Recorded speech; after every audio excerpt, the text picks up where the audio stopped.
Welcome here to Wake Up Call with Dan Tortora. Happy to be hanging out with you where sports truly meets that thing called life. Hope you're having yourselves a fantastic Columbus Day. And Columbus Day, it's crazy how Columbus Day is here already. Normally, New York Comic-Con is around this time, and it's usually had ended yesterday. But they've made it a week later, which kind of throws everything off because I'm used to heading out there to Comic-Con, and I'll have the opportunity to be there for Superpowered Pop coming up here very soon.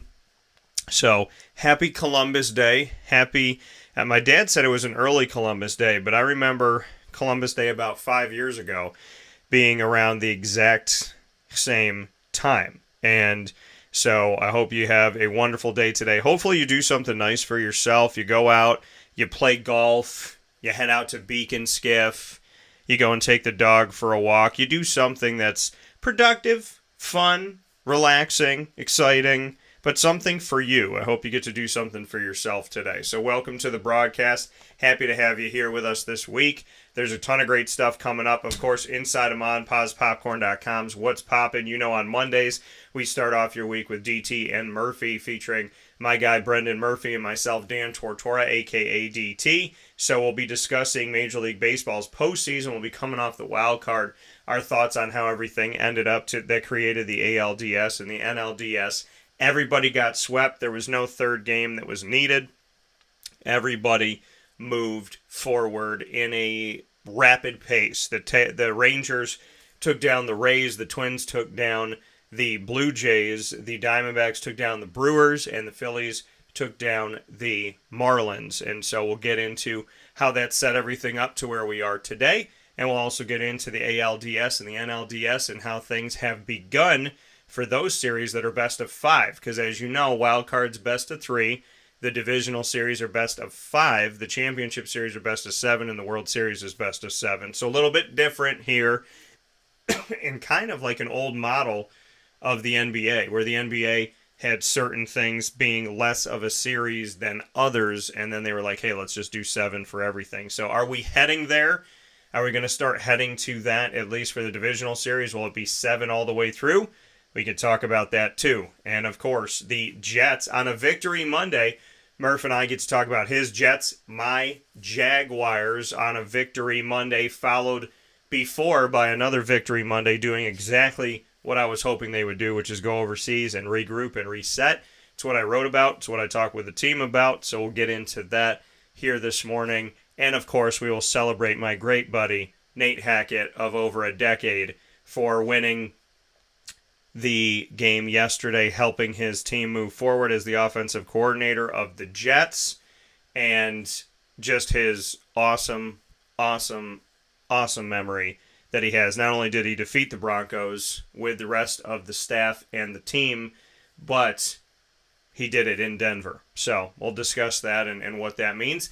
And then at 10:30 a.m. Eastern Time, I'll be joined by Helene van der Merwe of Johannesburg, South Africa, as we make history on Wake Up Call with our first ever conversation with anyone in the equestrian world. So we get to add equestrian to all the sports that we've covered, as she will join us from the Dressage and Western teams of Alfred University Saxons Equestrian world. So very excited for that and for her to tell her story at 10:30 a.m. Eastern Time. So with that being said, let's bring on the man of the next hour plus with me, Mr. Brendan Murphy. Celebratory after the victory yesterday for the Jets, and my guy, Nate Hackett. Murph, how are you? We're doing well. I'm a little tired because I decided to stay up till, like 1:30 in the morning last night watching Designated Survivor. So I didn't go to sleep as early as I would have liked. So you're watching Designated Survivor. I didn't tell you about that show, but I'm so big on that show, and I loved that show. It's Kiefer Sutherland's character, and I'll never forget the first episode. He looks out the window. Oh, my God, yeah. The Capitol was attacked, and you find out that, if you didn't know this, and I didn't going into it, that the United States has a designated survivor. If everybody's in one place, they send a designated survivor to another place. So, gosh forbid, the worst of the worst happens, then there is someone to lead the government forward. That is what Kiefer Sutherland becomes. He becomes the president of the United States, and there are 3 seasons. The first 2 are fantastic. The last one was picked up by Netflix, and I got to tell you, Murph, and I mean this with all positivity to Netflix because I appreciate a lot that they do. They got that one wrong. They tried to go like edgy, and they're just F-bomb, F-bomb, F-bomb to start off the series. So the 3rd season's going to be a little bit strange for you if you haven't gotten there yet. I have not gotten there yet. I just got past the one big thing that happened in the big thing that happened in season 2. I'm not going to spoil it for anybody, but I'm sure you know what I'm talking about. Yeah. Just got past that, so I'm about halfway through season 2. My parents both finished it because we all decided to watch it at the same time, but I went and finished season 1 before them, but season 2, like it took a while for me to get into it. Yeah. So I kind of haven't really watched it in like 2 weeks. And last night after the games, I was watching a decent bit of it. I will tell you that it's a really good show. It is.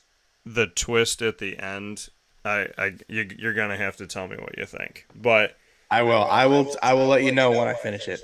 I don't know when that's gonna be, but I'll let you know for sure when I finish it. I'm a big fan of Kiefer Sutherland, though, like I said, and big fan. So always happy to see him out there doing his thing.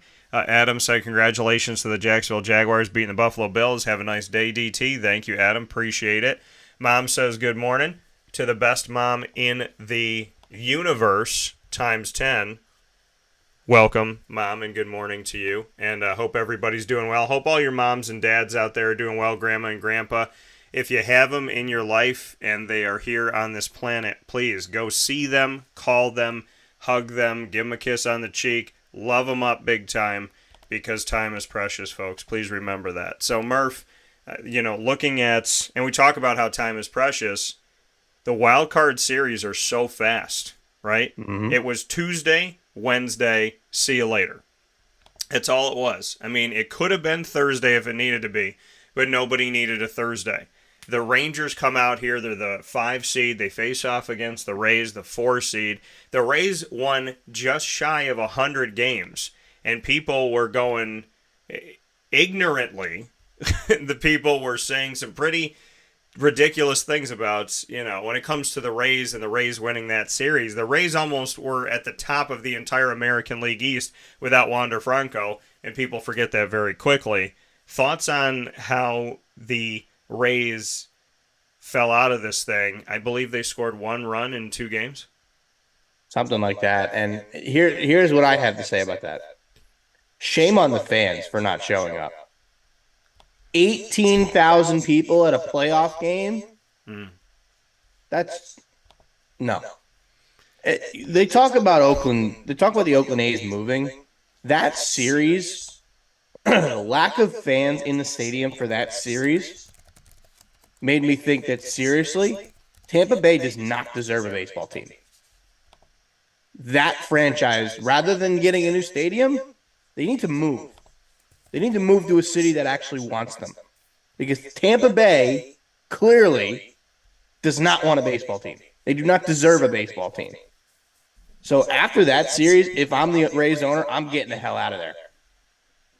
I'm canceling that stadium project and I'm going somewhere else. Go to Salt Lake City, or go to, I don't know, back to Montreal or anywhere. Nashville, Charlotte, wherever. Someone's going to want a baseball team. Clearly, Tampa Bay does not want a baseball team. Well, and it's sad. It's very sad. And I remember when I was down there and they were the first team to clinch a playoff spot, first team in the entire country the year that I was down there.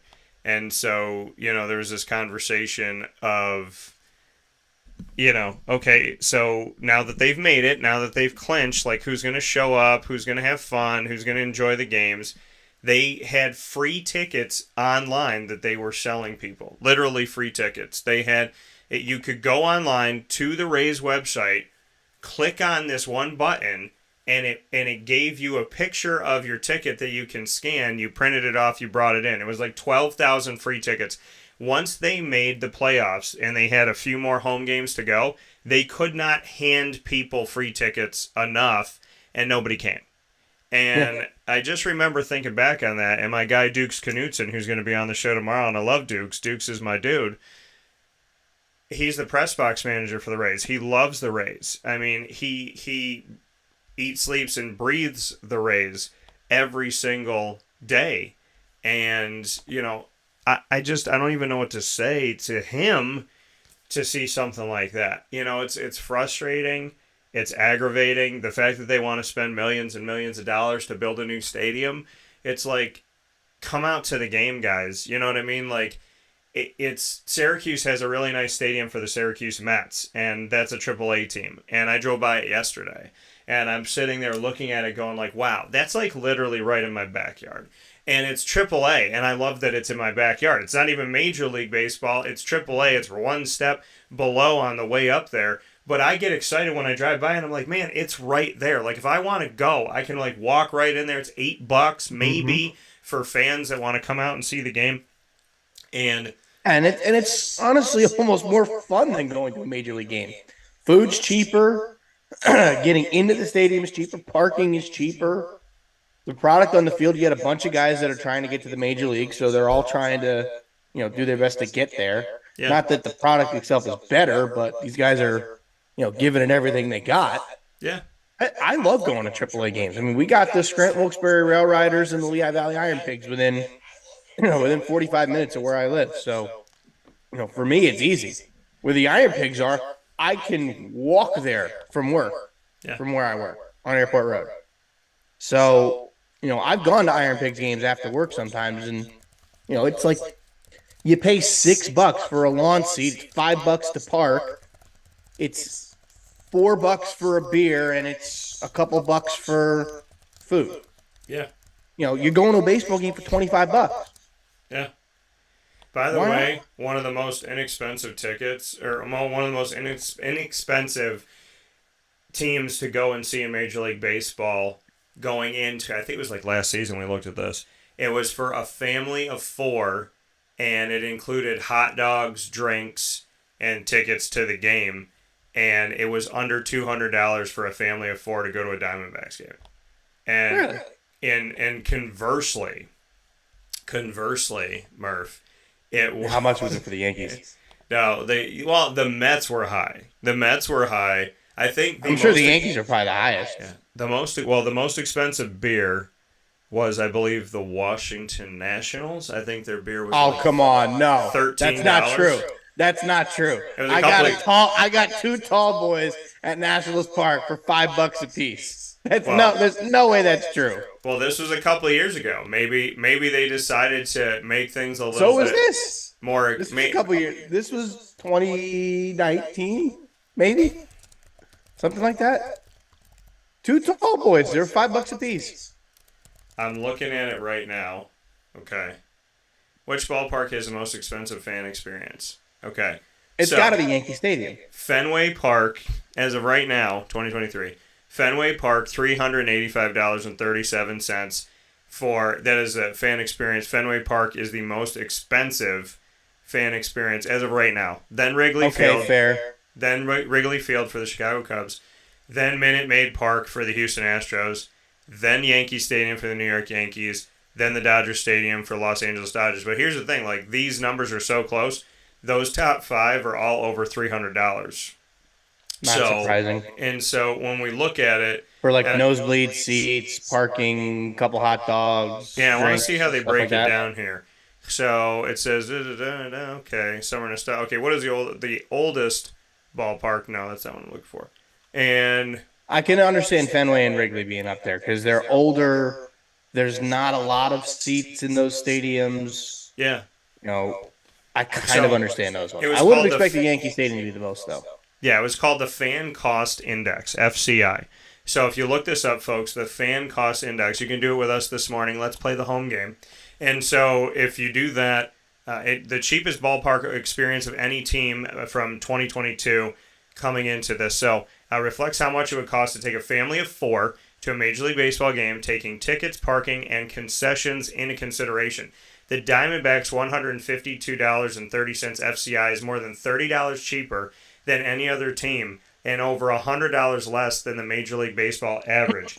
So you can go to a Diamondbacks game for about $150 for a family of 4, baby. Let's get it. Chase Field in Arizona, that's the cheapest. Then it's the Miami Marlins, Ion Depot, or Lone Depot, pardon me. It's spelled different on I here. hate that they keep changing the freaking names of these stadiums, man. 186 and 6, yeah, because it used to be... Yeah, like, it's Marlins Park.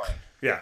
And then Tropicana... Just like the Steelers stadium. I'm watching the Steelers-Ravens game yesterday, which was a very good game, by the way. Very entertaining. If the Ravens could catch the ball. Well, yeah. But it's Heinz Field. Right. Now I don't even know what the name of the stadium is. It is Heinz Field. It is and always will be Heinz Field. It starts with an A. It's like a shore. Acrisure, something like that. Acrisure Park. Maybe that's it. Yeah. I don't know. It's just stupid. Absolutely stupid. So I'm gonna tell you the cheapest ballparks for a family of 4. So the Diamondbacks win the race here on this one. Then it's the Marlins, $186.06 for a family of 4, which includes parking, tickets, and concessions. Tropicana Field for the Tampa Bay Rays, 3rd cheapest in the league, $192.02. PNC Park for the Pittsburgh Pirates, $199.23. And then Oriole Park at Camden Yards for the Baltimore Orioles at $203.06. And then the most expensive fan experience, like I told you, it's the Red Sox, the Cubs, the Astros, the Yankees, and the Dodgers. All of them are over $300. The Dodgers, which are the 5th most expensive for a family of 4, is $326.91. And the Red Sox are just shy of $400 for 4. So basically $100 per person for a family of 4. Yeah. So I was counting on my hands how many of these teams were in the playoffs. Yeah. I got 4 out of the 5 on the low end and only 2 out of the 5 on the high end. Yeah, and it's the same thing when you look at, well, and this is the funny thing too. So when you talk about how much money teams spend, right? A lot of these teams that have the most expensive fan experience have also some of the highest salaries, because as Murph and I have talked about before, it always goes back to the consumer. Unfortunately, they're like, hey, we got you guys a great team. It's just going to cost you $20 more for a hot dog. And so seeing this, it's not surprising that some of the most expensive fan experiences also happen to be from some of the most expensive salaried teams that are out there. So it does coincide pretty well and line itself up. And I just want to shout out my Diamondbacks for giving you a really nice fan experience and not being too expensive. And the Tampa Bay Rays, unsurprising, right? Because they have one of the cheapest. Because they don't have any money. It's also, I mean, they're one of the cheapest ones. And nobody shows up. But you look at it, Tampa Bay and Baltimore, who have 2 of the bottom, I think they're in the bottom 3 or bottom 4 cheapest salaries out there, have the cheap fan experiences. The cheapest salary that is out there that did not have a cheap fan experience written here, probably because of the incredible parking and the ballooning of all types of stuff out in California, are the Oakland A's. Yeah. That's not all that surprising. And, you know, Oakland fans, I think, still deserve a stadium because realistically, they have at least they've filled the stadium for playoff games. Yeah. They still they're pissed that their team's moving to Vegas. If anybody should be moving to Vegas, it's the Rays, to be perfectly honest. Because nobody likes them. Nobody watches them. Nobody goes to their games. They got swept out of the playoffs, and it probably felt like there were more Rangers fans there than there were Rays fans. That's sad. Really, really sad.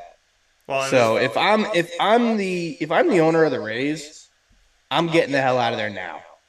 I'm going to wherever I can go. Nashville, maybe Jacksonville, maybe go to Montreal, maybe go to Charlotte, or I don't know, somewhere in maybe upstate New York, whatever.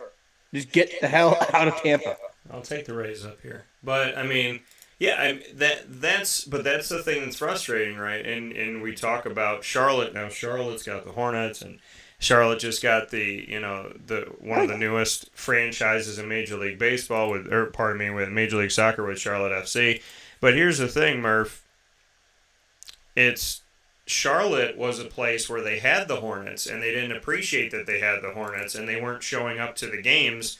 And then the Hornets left, and then people immediately were like, "What are you doing? I wanted to go to the game. I was going to go to the next one," right? When you talk to those people that are like, well, where were you? Yeah, hey, man, you want to hang out? Nah, I'll catch you next time. And then next time comes around, they're like, "Oh, man, I'm going to catch you next time. I'm going to get you next time. I got to get you next time, dude. You know what? I'm going to show up. I'm going to show up to the next event. I'm going to show up the next time something comes up. I'm always going to be there the next time. Oh, dude, I was going to go there. And then they closed the next day. They've been open for 35 years, but I was definitely going to go the exact next day, and it just wasn't there. Oh, man, my luck." No, it's not.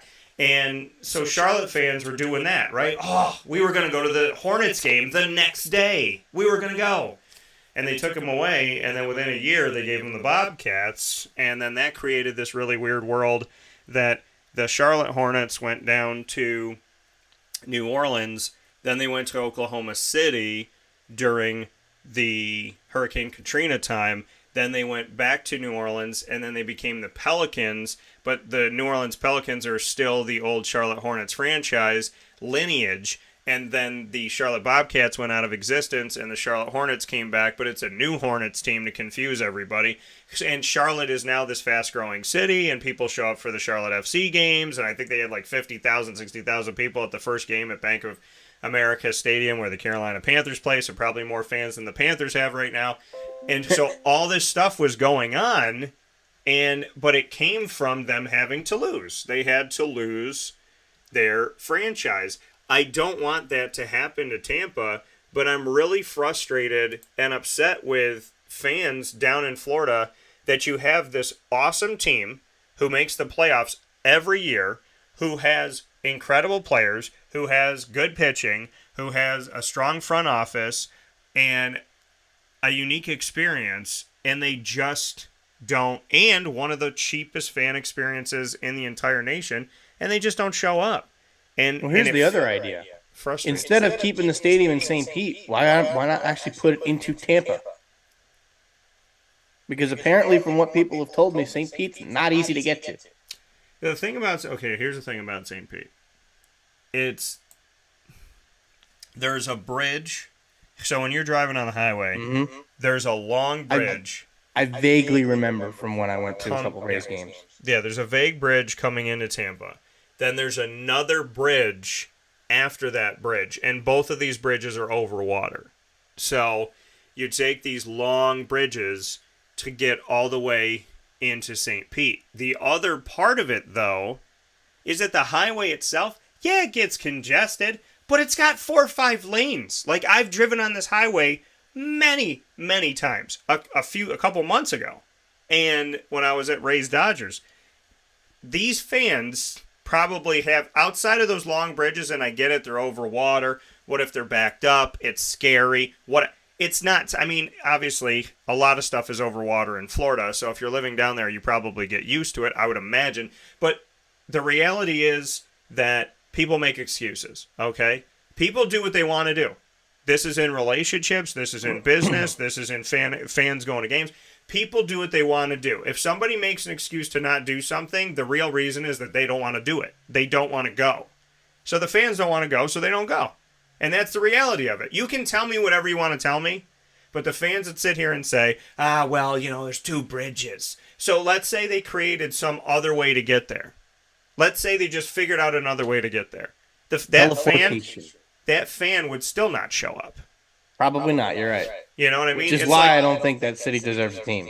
But that's the thing that frustrates me, is the people that have the biggest mouth, that complain the most, that have the biggest issues with everything, those idiots never go to the games. They never show up to the games. They never go. They don't show up to the games. They don't show up to other events. The people that complain the most and are the biggest pain in the butt. I remember one year, I had a fantasy football league, and a guy that was like, hey, can you change the schedule? I can't do Sunday. I can do Saturday. Can you move me in the league? So I moved him in the league, and he goes, man, I can't do Saturday. I can do Sunday. Can you move me back? And then he goes, I don't even know why I was looking at this. I actually have to do Saturday. Can you move me back to Saturday from Sunday? And can you change the time from 4 to noon?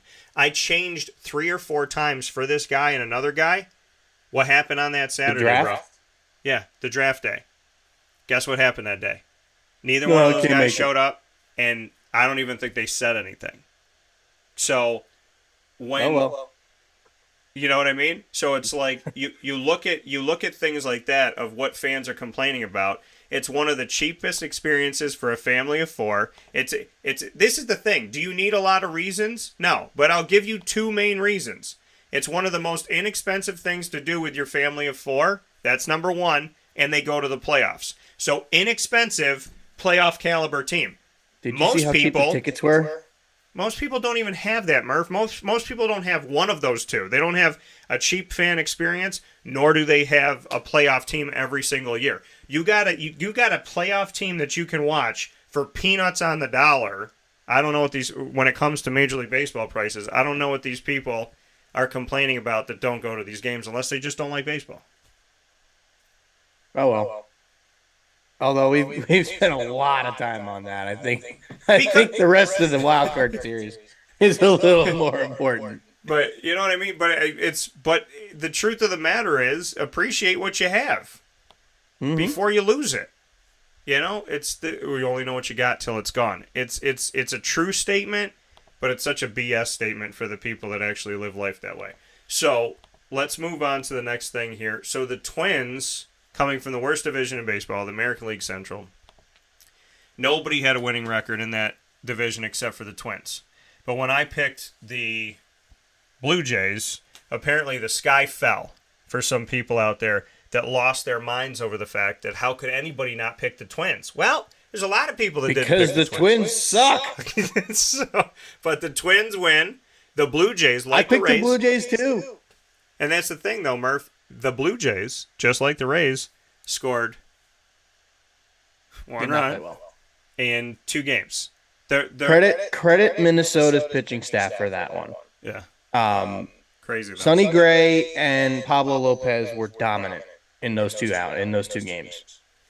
So the fact that they were able to get those great starts from those 2 guys, and then their bullpen was well rested, that was it. You knew, and this is the same thing I said about Milwaukee. Now, Milwaukee lost one of their big horses. They lost Brandon Woodruff. But if Milwaukee gets just decent starts from those 2 guys, Corbin Burns, Brandon Woodruff, yeah, they're winning that series easily. So with the Twins, it was the same thing.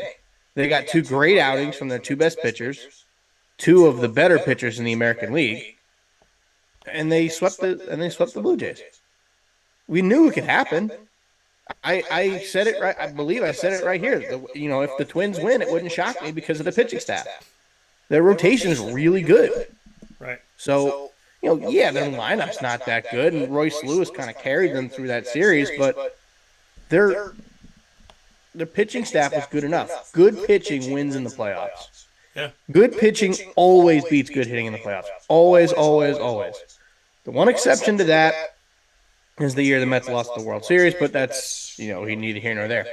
But yeah, I don't want to say I was surprised by that series, because I wasn't, but, caught off guard a little bit maybe. Yeah. But I figured that the Blue Jays offense was too good. Turns out the Twins pitching was just better. That's all it was. Yeah, and that's the thing. The Twins did what they needed to do.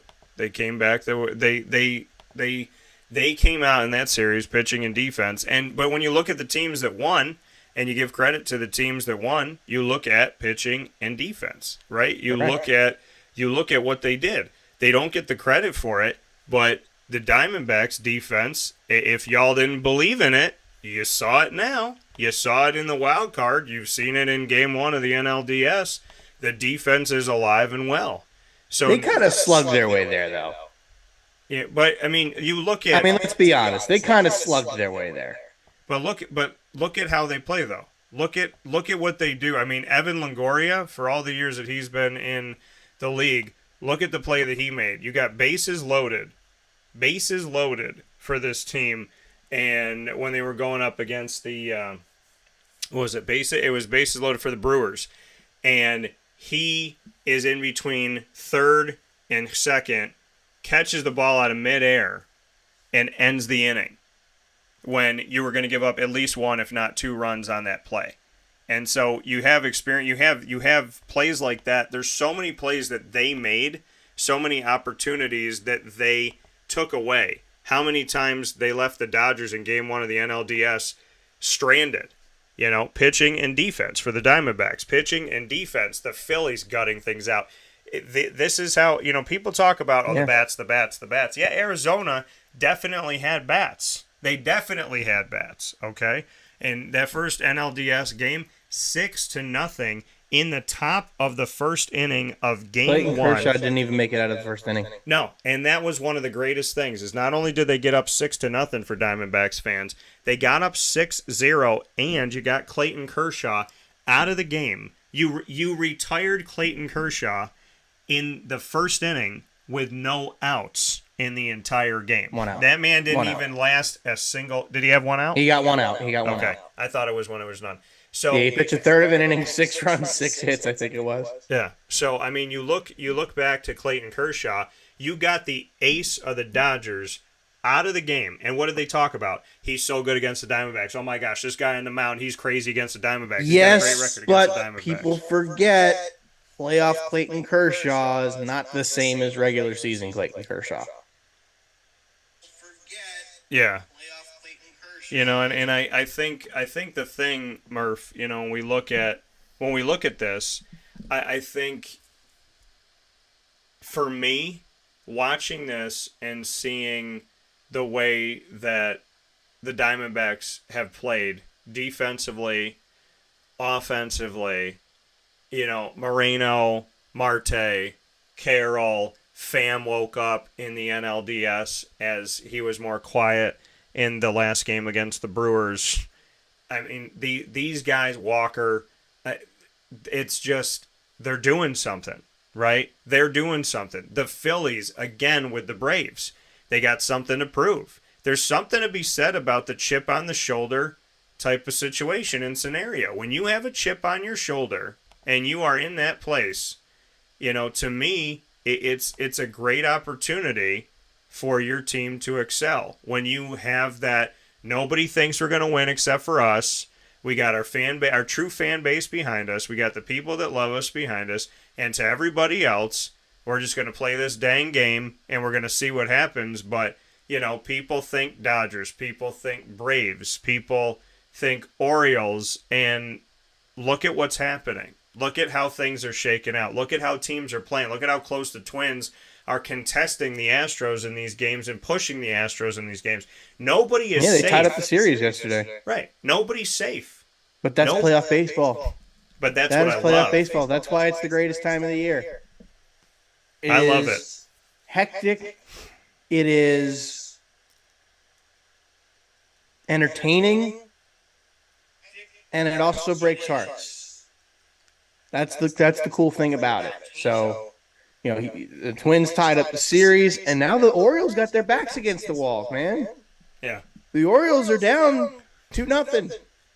When you're down 2-0 in a best-of-5 series, especially now that you got to go back to Texas for 2 of those games, yeah, they're not going to make it. They're not going to make it back to Baltimore. Well, sorry to say it, Baltimore, but the one thing that we thought was going to kill them in the playoffs is killing them in the playoffs. Pitching. Yeah.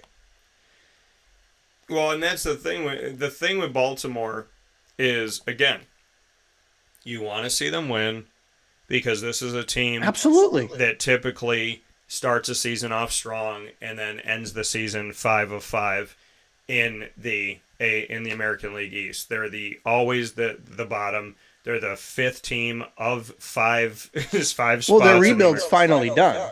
Right. They're finally out of the rebuild and they're ready to contend. But they probably are here. They're probably a year or 2 ahead of schedule right now. Right. That team, that offense is loaded. But the problem is they need pitching. Grayson Rodriguez is great. but he was iffy all year. Had some ups, had some downs, even got sent back down to AAA at one point. They need starting pitchers. In the playoffs, this is their downfall. They do not have the pitching capable to go to the World Series. And I said that at the deadline. I'm like, listen, this team needs to go get pitchers, and they didn't. So I thought one of them would have been a great destination for Verlander or Scherzer, but guess not. But ultimately for them, go get an Aaron Nola in the playoffs or in the offseason. Go get a Marcus Stroman, someone like that can carry your pitching staff and make you that much better, because that lineup's not changing anytime soon. But I'm going off of the assumption that they're probably not making it past this series, and Texas will go to the ALCS. Yeah, and this is, but again, this is a team who makes it to a certain point, right?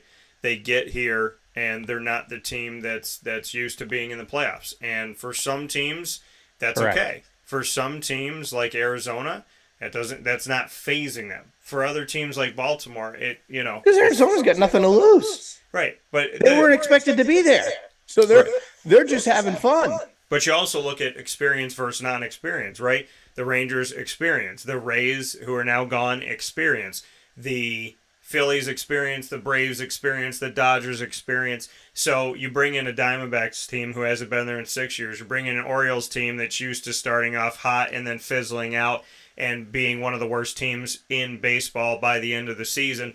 And then, you look at those two scenarios. The Orioles are not responding well to it. The Diamondbacks have responded well to it. But the thing that I also love is that, and here's the difference, the Rangers coming from the West are playing the Orioles in the East, and the Twins coming from the Central are playing the Astros from the West. And then on the other side of it, when you look at the Phillies, Braves, Diamondbacks, Dodgers, these are divisional series. This is another crack at the team that prevented you from winning the division. The Phillies were double-digit games behind the Braves. The Diamondbacks are double-digit games behind the Dodgers. You come into this feeling like, okay, like you said, we got a chip on our shoulder. Nobody thinks we're going to win this thing. The Dodgers commanded this. We had the lead of the division. They took it. They kept it.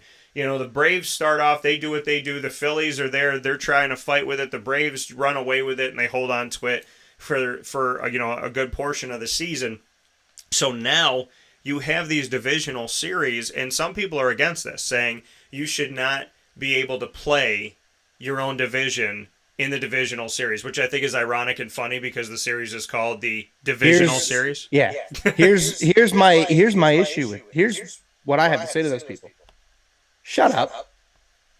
These people probably don't even watch baseball. Like, come on.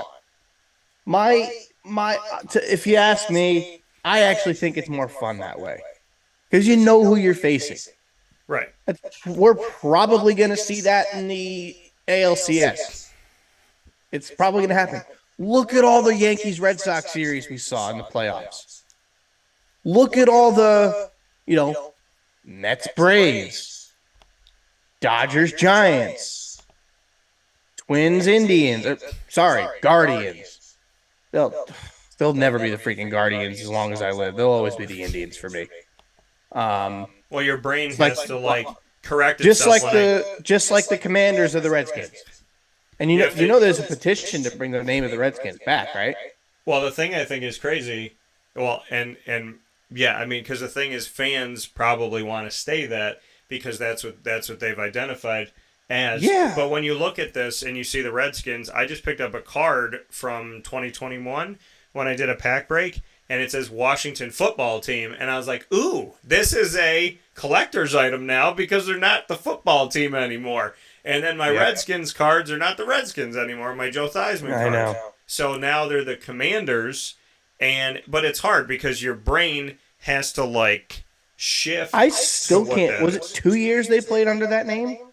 The Washington Football Team? Or was it only one? 2 years. I think it was 2 years. It was 2.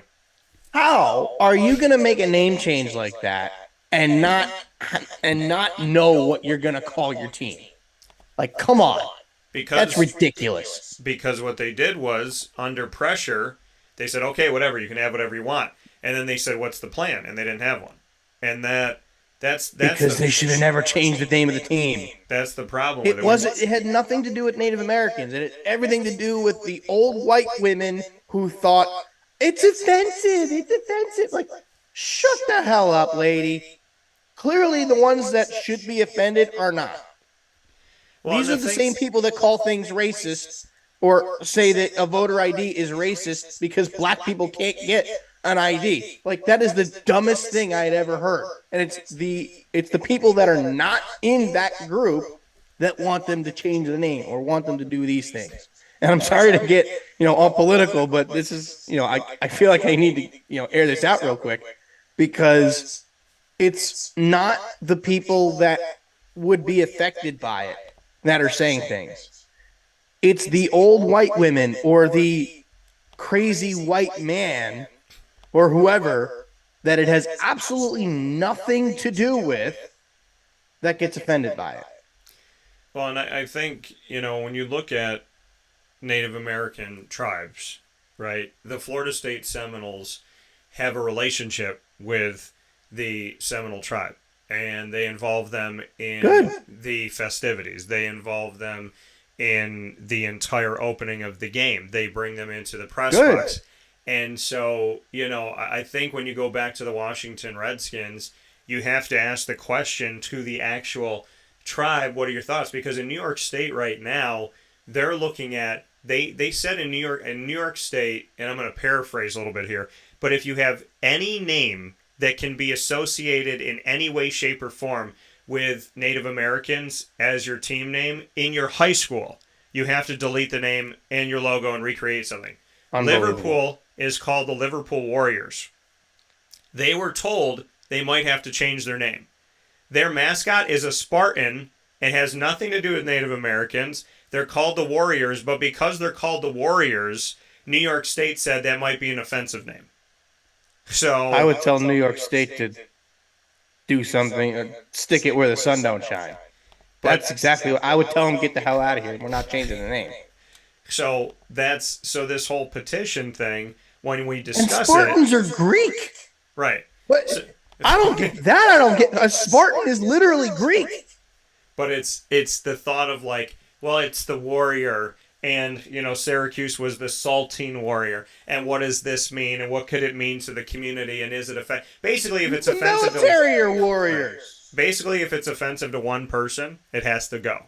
And the Roman Empire soldiers were warriors. The last stand of the 300 in Greece were warriors. Like, come on, it's got nothing to do with Native Americans. But and in this case, it does not. And here's the thing. This is the thing that frustrates me more than many things, is what we're talking about today. And that is the fact that people are spending taxpayer money and time on telling high schools to change their non-offensive names because they think they could be offensive because somebody complained one time when they were eating lunch in a meeting for something at some point that had to do with nothing. So when I think about probably an old white woman. When I think about this stuff, though, and what's offensive, what's not offensive, we live in a country where there's things that are offensive and they need to change immediately. Oh, but I can believe in God, and I can be told that I'm not allowed to show that, celebrate that, talk about that, honor that, wear my cross out. I was told at a restaurant I worked at to put my cross away and to not say Merry Christmas. I was at the old radio station I worked at, corporate didn't like God, conversations about God. So what I would ask people today as we have this difficult conversation is I don't want anybody to ever be offended, but there's also some of you that are offended about everything.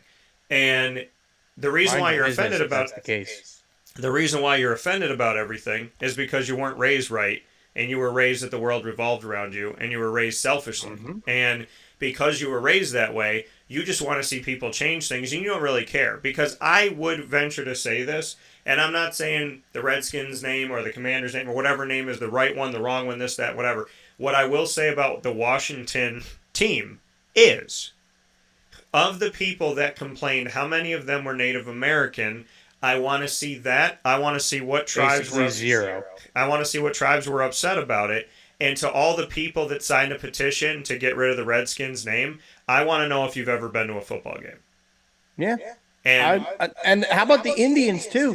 The Cleveland Indians. They've been the Indians for 100 years. But the thing that's hard for me is, and I think it's hard for the franchise, is you've sold yourself for so many, years. Well, here's the thing: if you go to a Cleveland Guardians game today, right? If you went like this upcoming season, and you're wearing Indian stuff, do they tell you at the door that you have to take it off because it's offensive, or are you allowed to wear your Indians gear to a Cleveland Guardians game?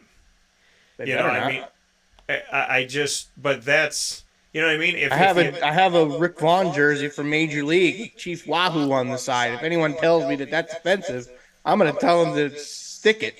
But the Syracuse Chiefs had to change their name. Now they had this silhouette. They became the Mets when the Mets bought the team because but the Mets before wanted them all to of be that, recognized with them. way before all of that, when I was a kid, they were the Syracuse Chiefs, and they had a side profile that was white or Carolina blue. And it was a side profile of like a headdress and a face and a neck. There was no red skin. There was no negative symbolism. It was literally a silhouette that was a very simple logo.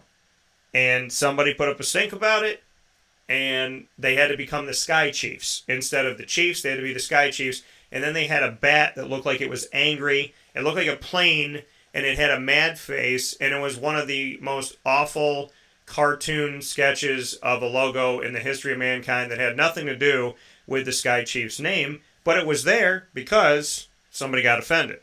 And we look back on it, when we were the Syracuse Chiefs, and we live in Onondaga County, which is named after a Native American, and we have a lot of roads and cities and counties named after Native Americans.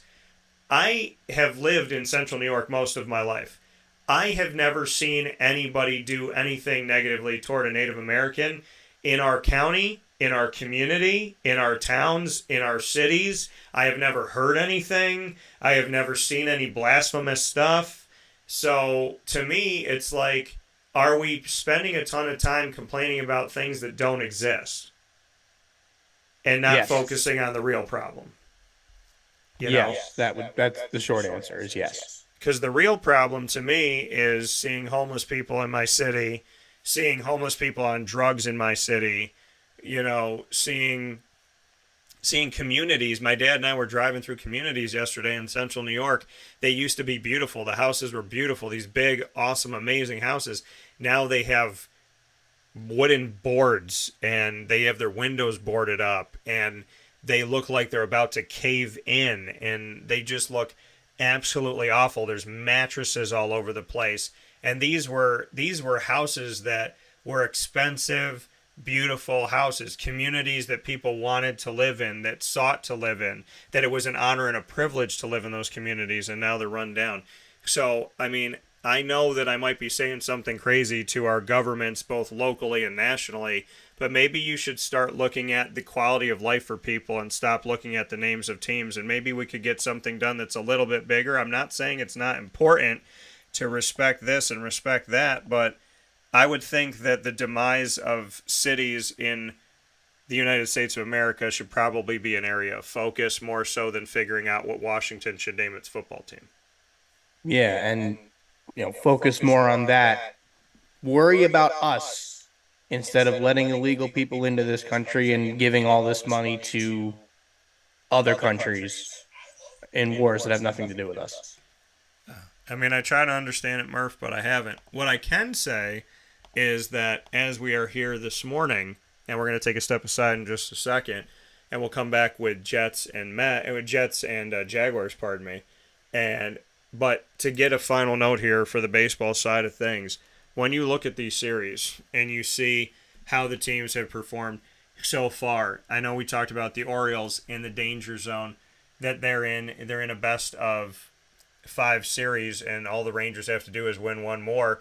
Minnesota's got it tied up, and then the Braves and Phillies will play in Atlanta tonight on Monday, October 9th at 6:07 p.m. Eastern Time on TBS. They lead 1-0, the Phillies do.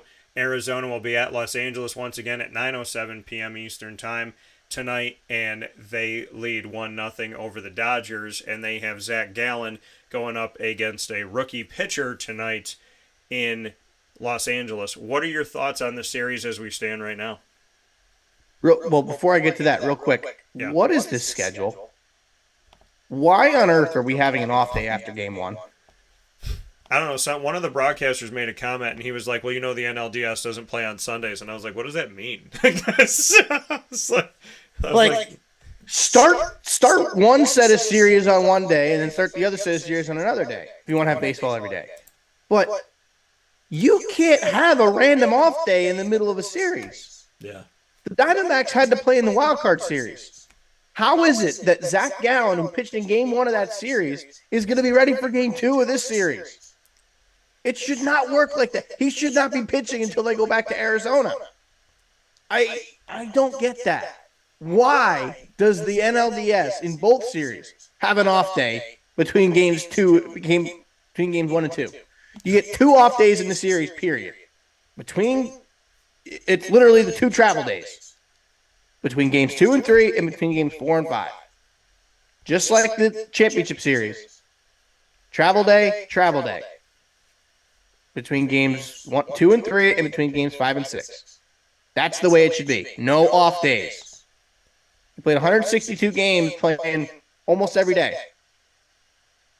If you made the wild, you have an advantage as the division winner and who got the bye to be able to pitch your 2 best pitchers and not have to face their best pitchers. Gallen pitched game 1 of the wild card series on Tuesday. Yeah. Technically, yes, Sunday would be regular rest. This game should have been Monday. This game should have been on Saturday. Wait. Sunday. When did the series start? The series started on Saturday. Series started on Saturday. It probably could have started Sunday, but I don't know. But realistically, I don't understand the big gap in time between the wild card series and the division series. I mean, last year the wild card series was Friday, Saturday, Sunday, and then the division series started on Tuesday. I don't get that. I don't at all. It's stupid. But as for, closing thoughts on the playoffs as a whole so far, I don't think I'm at all surprised by the Rangers. I think the Rangers, after losing the division, came in with something to prove, and they've done it. They've won 4 straight. They get to go back home to Texas. I don't see that series making it back to Baltimore. So I think they're going to win. They're going to win in either 3 or 4 games. D-backs look great against the Dodgers in game 1. I don't know who the heck the Dodgers are throwing in game 2. It might be Bobby Miller or whoever, but I could very easily see the Diamondbacks do that again. The Dodgers are going. I really could. I could see the Diamondbacks winning that series now. The way they've come out and looked. The bats are unbelievable. But the way they've come out and looked, I could easily see them going out and winning that series. The Phillies apparently own the Braves in the playoffs. So we'll see what happens there. If the Phillies go back to Philly 2-0, it's over. Yeah. They're winning at 3. Because the Philly crowd was crazy for the wild card series. It was unreal. So as much as, people that know me know I hate the Phillies and I hate the Braves more. So technically, I'm rooting for the Phillies in this series. But I still don't want the Phillies to go to the World Series again. So, I really hope they beat the Braves because I think the Phillies are the best chance to beat the Braves. But, we'll see. And then same with the Phillies. Like, Zach Wheeler's going to get to pitch game 2. Yeah. Like, what the hell? Why does he get to pitch game 2? Yeah. Why do they get an extra day off? Why? I don't get it. I don't But know. I don't get it. It's stupid. I don't know. But I will say that Baltimore going up here and being the number one seed in the entire American League, playing up against Texas, playing up against history. Think about this.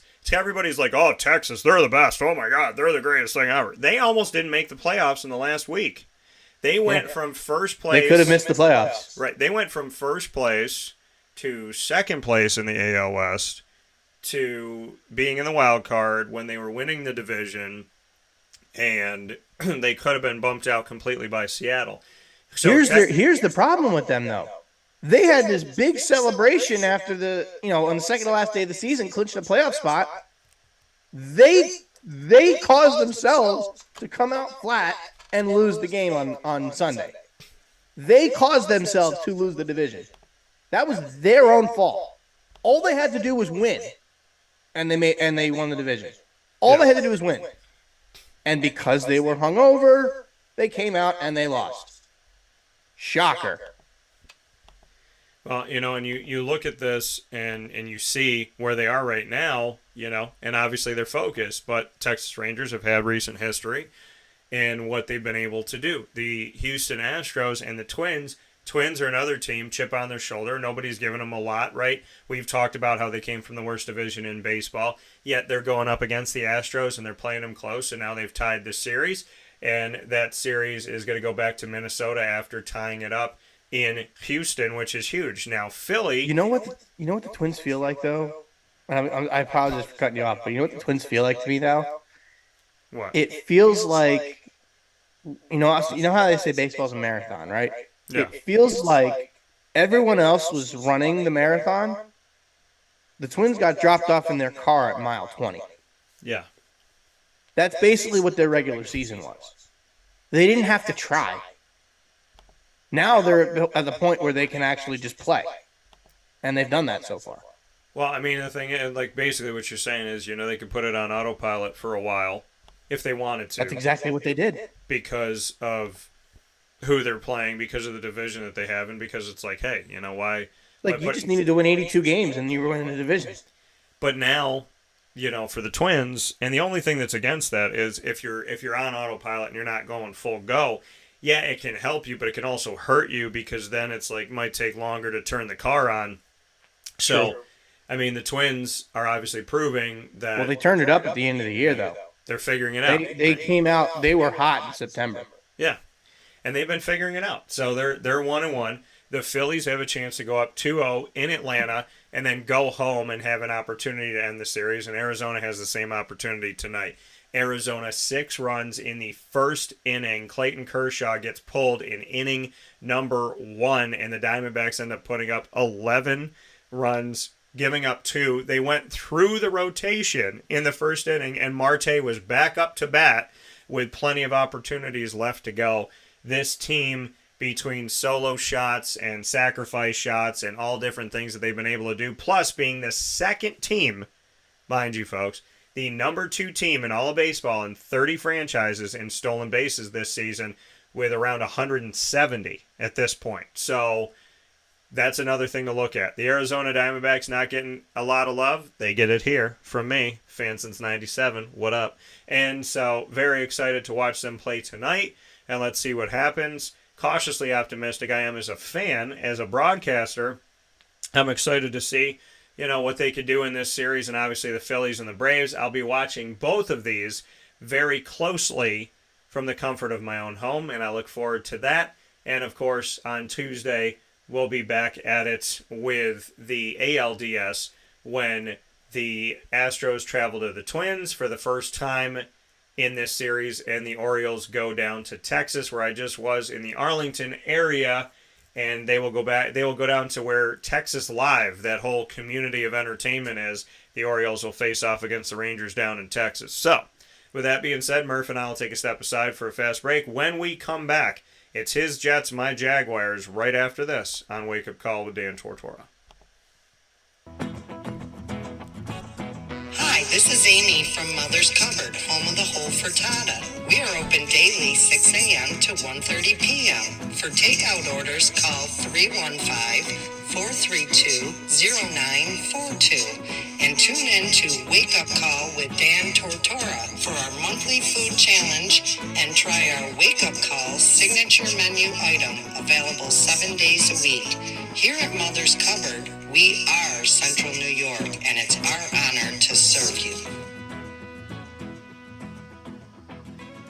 Ma and Pa's Kettle Corn and Popcorn Factory remind us that every day is worth celebrating. Find them at 201 Old 7th North Street in Liverpool, New York. Open Monday through Saturday in-store and all the time online at maandpaspopcorn.com. Serving our Central New York community and beyond, you can order all throughout the country at maandpaspopcorn.com. And remember to get your tins, which have in-store half-price refills forever. Ma and Pa's Kettle Corn and Popcorn Factory, available to you for fundraising and all of your events by calling 315-450-6272. That's 315-450-6272. Ma and Pa's Kettle Corn and Popcorn Factory.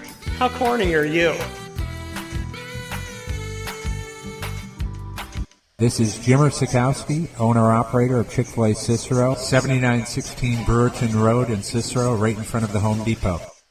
I had a deep feeling that God wanted me to do something bigger with my life and to help people, help others. I kept putting Chick-fil-A in my life, and I realized as I was going through the franchise selection process that positively impacting the lives of others was really core to what we do here at Chick-fil-A. First of all, it starts with the food. The food is brought in fresh daily. We bring in local produce. We prepare to order in the kitchen. We hand bread our chicken. We hand spin our milkshakes. It's great food. It doesn't taste like fast food. I think the second thing is the way people feel when they come in a Chick-fil-A restaurant. It's different. We try to treat people with intentional kindness here, which is very different and deeper than good customer service. And so I think it feels remarkable for most people to come in a Chick-fil-A restaurant. And then lastly, the impact that we try to have in the community is very different. It's a big part of the expectation of every operator of a Chick-fil-A restaurant is that they're actively engaged in their community, they're a leader in the community, and they're making a difference. When they realize that what we're striving to do is to shine a little light in their life, that's a very, very different experience than you will have in any other quick service restaurant. And it's that remarkable experience that I think people will emotionally connect with. Carvel DeWitt, it's what happy tastes like. Do you know why? Because we make ice cream. Creamy, rich, flavorful ice cream. Not yogurt or iced milk like some of our competitors. Ice cream. Fresh, by hand, daily. For the calorie conscious, we have something new for you. Our new Carvelite. Same great flavor, creaminess, and texture of our regular ice cream with only 35 calories an ounce. So whether you want an ice cream cake, flying saucer, dasher, carvalanche, hard or soft ice cream, we will satisfy your craving with our fresh, handmade regular or new Carvelite ice cream. Carvel DeWitt. It's what happy tastes like. The Wildcat Sports Pub in Camillus, New York is located on 3680 Milton Avenue in the Home Depot Plaza. It is your family-friendly sports bar and restaurant. Folks, some sports bars aren't family-friendly. Some family-friendly restaurants are not sports bars. The Wildcat Sports Pub in Camillus, New York is proud to be both. It is that marriage that you've been looking for years. The Wildcat Sports Pub is your home base for your sports bar and restaurant needs, games for the kids, indoor and outdoor activities, and enough things on the menu to come back every single week and get to try something new. They're open Sundays from noon to 8 p.m., Monday through Wednesday, 11 a.m. to 11 p.m., and Thursday through Saturday from 11 a.m. to midnight. For reservations and party information, call 315-487-2222 for the Wildcat family-friendly sports pub and restaurant.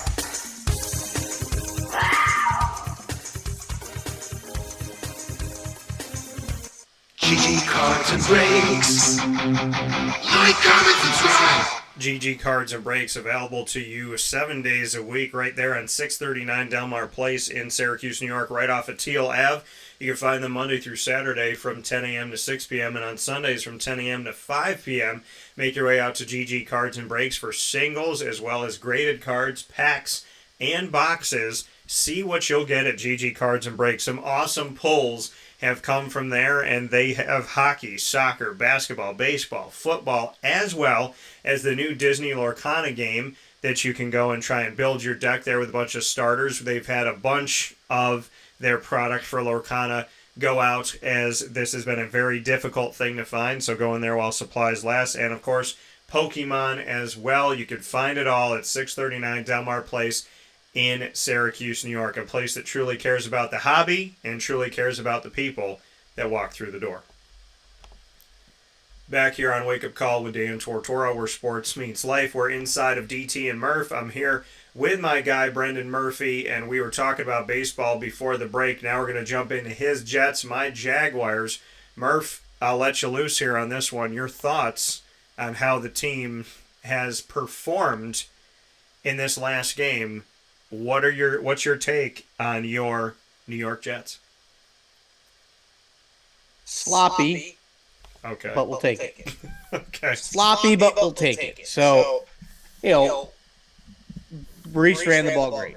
He had best game of his career, 170, I think it was 177 yards and a touchdown. Basically, the pitch counts off, so now he's doing his thing, and he's the lead back permanently. Yeah. And as he should be. And partly because Dalvin Cook is, for lack of a better term, kind of cooked. Yeah. Has not looked good. But Zach Wilson pretty much did what he needed to do to, win the game. Now, were there some sloppy mistakes? Yeah. He fumbled the ball a couple of times, going down on sacks, and the interception was a little sloppy, but also the interception, the play call was there. It was just a bad throw. So it was the right decision. It was just a poor throw, a poor execution. So I saw that. I'm like, you can't really get on too much for that. Yeah. But the defense played great. They locked him up inside the red zone. The Jets are the best red zone defense in the NFL, but it was definitely sloppy. It definitely could have been, a better football game, but a win is a win, right? Last week we talked about moral victories, beating the Chiefs on, even though he lost to the Chiefs on Sunday Night Football, Zach Wilson looked great. Did Zach Wilson look like the same player? No, but he still looked fine. He made some really good throws. He made good decisions. Yeah. He didn't really do anything stupid. Like the interception, if you would have told me he threw an interception, I'd have been like, here we go, back to reality. But looking at that throw, it wasn't a bad decision. It wasn't a stupid throw. It was just a bad throw. Quarterbacks make bad throws all the time. Yeah. So I looked at that. I'm like, is it his fault? Yeah, but it was just a bad throw. It wasn't a stupid decision. He didn't throw it right to a defender. But ultimately, I think they played well enough to win. And that's all you got to do. Now you got the Eagles coming up, and then you got the bye. You got to assume they're probably going to lose to the Eagles next week. However, then you go into the bye week, you're 2-4, and then the schedule lightens up. Then you got to play the Giants, then you got to play the Chargers, and then some other teams in there that are not as good. And then there's Miami in there too. But at the same time, you look at the rest of their schedule and you're like, you know what? The Jets can get into the bye 2-4. Hell, even if they somehow beat the Eagles and are 3-3 in the bye, with Aaron Rodgers being hurt, you take that all day. Because at 2-4, even at 2-4, I think they still got a shot to make the playoffs. Yeah, that would mean they could really only lose 3 games the rest of the year, but there'd be a path. Yeah. If Zach Wilson can play like the Zach Wilson we've seen the last 2 weeks, I think there's definitely a chance. But definitely, without doubt, I'd love to see it. But how about your Jags staying out there in London and getting the win over the Bills? Yeah, and I do want to make a note here to go back to your game and for the Jets before I get into the Jags. Good buddy of mine, fantastic guy, fantastic human. For every interaction I've ever had with him, friends for over a decade, was the offensive coordinator for Doug Marrone in Syracuse. That's how we met. Then he moved on to the Bills. Then he moved on to the Jaguars. And I'll never forget, I was taking a picture with the Jaguar outside, and I was waiting for him, and he opened the door, and he said, "Hey, act like you've been here before." I'll never forget that. And walking in and spending some time with him and grabbing some lunch, sitting down. Our fireside chats, our late night conversations, the text messages when he got the job with the Denver Broncos, the immediate message back, and how I knew before it was even released by the Broncos. He's always been good to me. He's always been kind. He's always kept his word. He fights like heck. He works so hard. And the fact that he was blamed for a franchise's debacle that has been happening and crumbling since they let Tim Tebow go. For those of you that don't want to hear it, it's the truth. You went to the playoffs with Tim Tebow, and you went to the playoffs with Peyton Manning. You won a Super Bowl with Peyton Manning. Granted, it wasn't just Peyton Manning; it was the defense, and it wasn't the defense. It wasn't just Tom Brady. They carried him. But and he'll be the first to admit they carried him. Same thing with Tom Brady, though. Same thing with Tom Brady.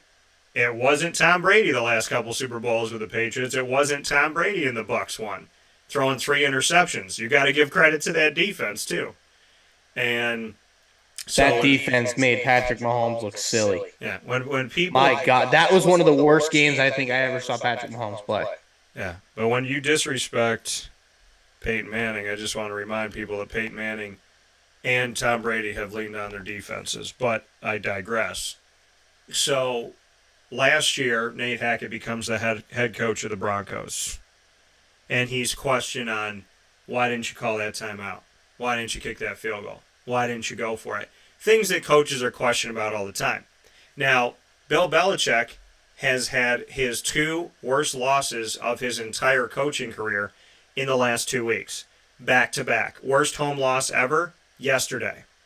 I saw on Twitter that people think the Patriots should fire him. Well, here's the thing. Here's the thing. Bill Belichick going through all of this, and he's still Bill Belichick, right? People go through ups and downs. He doesn't have Tom Brady anymore. Go beyond that. Go to or not even beyond that, but go to another situation, right? Go to other teams and other Barry Switzer, right? Jimmy Johnson, he coaches that Super Bowl team. Barry Switzer comes in. They win a Super Bowl, and they're still like, Barry. And obviously Barry's different than Jimmy Johnson, but coaches have ups and downs. Coaches make mistakes. Bill Parcells came into a Cowboys franchise that was in shambles, and he tried to repair it, and he helped them get back to the playoffs, but they didn't look great, and Quincy Carter was their quarterback, and I thought he should have been a wide receiver. So when you look at coaches, the whole point that I'm trying to make here, Nick Saban and Bill Belichick were on the Cleveland Browns franchise when the team was one of the worst teams in the entire country. And now you look at Bill Belichick and Nick Saban as 2 of the greatest coaches ever in the history of mankind. Coaches make mistakes. Coaches take time. When a coach is in their first year, Romeo Crennel didn't have to win a game in Cleveland and they wouldn't fire him. 0-14, his job is safe. Hugh Jackson. Yeah, so, I mean, you look... One game in 2 years and still wasn't fired? Look at Lovie Smith. Barely, make the playoffs lose. Make the playoffs lose. Make the playoffs lose. Hey, you know what? We're going to keep them with the Bears. And so... And then they went to the Super Bowl. When you see a coach make mistakes in their first year ever as a head coach, or things don't go their way, or things don't seem to be gelling, number 1, it's his first year. Number 2, it's his staff's first year. Number 3, some of those guys are on the team for the first time that year. You cannot judge someone's it's like putting your money in the stock market on a Monday and it's like putting your money in the stock market on a Monday at noon and taking your money out at 3 p.m. and saying, I didn't make enough in the last 3 hours. That's not what you do. It's not how you treat things. It's not how you treat people. It's not how you treat coaches. You got to give people time. Urban Meyer didn't get the time because Urban Meyer was allegedly skating out on some extramarital things. That was totally different, and you let that go. That's a different story. Yeah. But in the world of Nate Hackett, in the world of a first-time head coach in the NFL ever, with all of the coaches in the NFL with terrible records, with all of the coaches that were given 4, 5, 10 years in the NFL, I look at Nate Hackett, and they said, he can't hack it. You got to let him go. You got to let him go game 1. You got to let him go game 4. You know why they let him go? They let him go because Russell Wilson did not play well. But that is why they let him go. And this is how because I look they had at it. a former Pro Bowl quarterback who the team just traded for. They just hired a new offensive-minded head coach who's worked with Aaron Rodgers, and the reason he was out so quickly is because Russell Wilson imploded. But this is how I look at it now. Russell Wilson doesn't look great now. Still isn't good. He doesn't. Does he look better than last year? Yeah, a little. But here's the thing. He lost some weight. He's a little more mobile, but here's Sean my Payton's issue, though. been no better. Here's my issue. Pete Carroll didn't want to let him go. Then all of a sudden, it felt like overnight, Pete Carroll was like, you know what, I'm ready to let him go. That tells me they knew that Pete knew something. And what was Russell going through? He had a thumb injury on his throwing hand. Then he goes to the Broncos. Was that thumb healed? Was it healed 100% when he started playing? Can it ever be healed? Does it not feel the same? Does the ball not feel the same? Does his hand go numb at times? I don't know. Only Russell can tell you that. But here's the thing. Pete wasn't going to let him go. And it was going back and forth. Hey, you're under contract for the next couple of years. You want to go? Oh, well, you're still my quarterback. You're my quarterback till you're not my quarterback. Then all of a sudden, he said, you know what? You don't have to be my quarterback. And they trade him to the Denver Broncos. And Russell Wilson has not been himself. This team has not played well. The defense has been awful. The offense has been a little bit better than last year, but they're not putting up substantial, consistent numbers. The team hasn't looked good. And all I want to tell everybody, with Sean Payton coming in here, and I'm not going to attack Sean Payton like he attacked Nate Hackett. The only thing I'm going to say to Sean Payton publicly is, when you call somebody out and you dog somebody and you disrespect somebody and they come into your house and they beat you, don't look at the camera and say, I think we've already talked about what we talked about what we talked about when we talked about it back then when we talked about it. No. Look into the camera, be a man, and say that you were wrong. Go and shake Nate Hackett's hand, apologize to him in his eyes, and tell him that you were wrong. You were a dick. You were rude. You were disrespectful. You were ignorant. You were naive. You inherited the you-know-what storm that's in Denver right now. They are arguably the worst team in the NFL. Arguably the worst team in the NFL. The only reason why they're not is because Chicago exists and Carolina exists right now.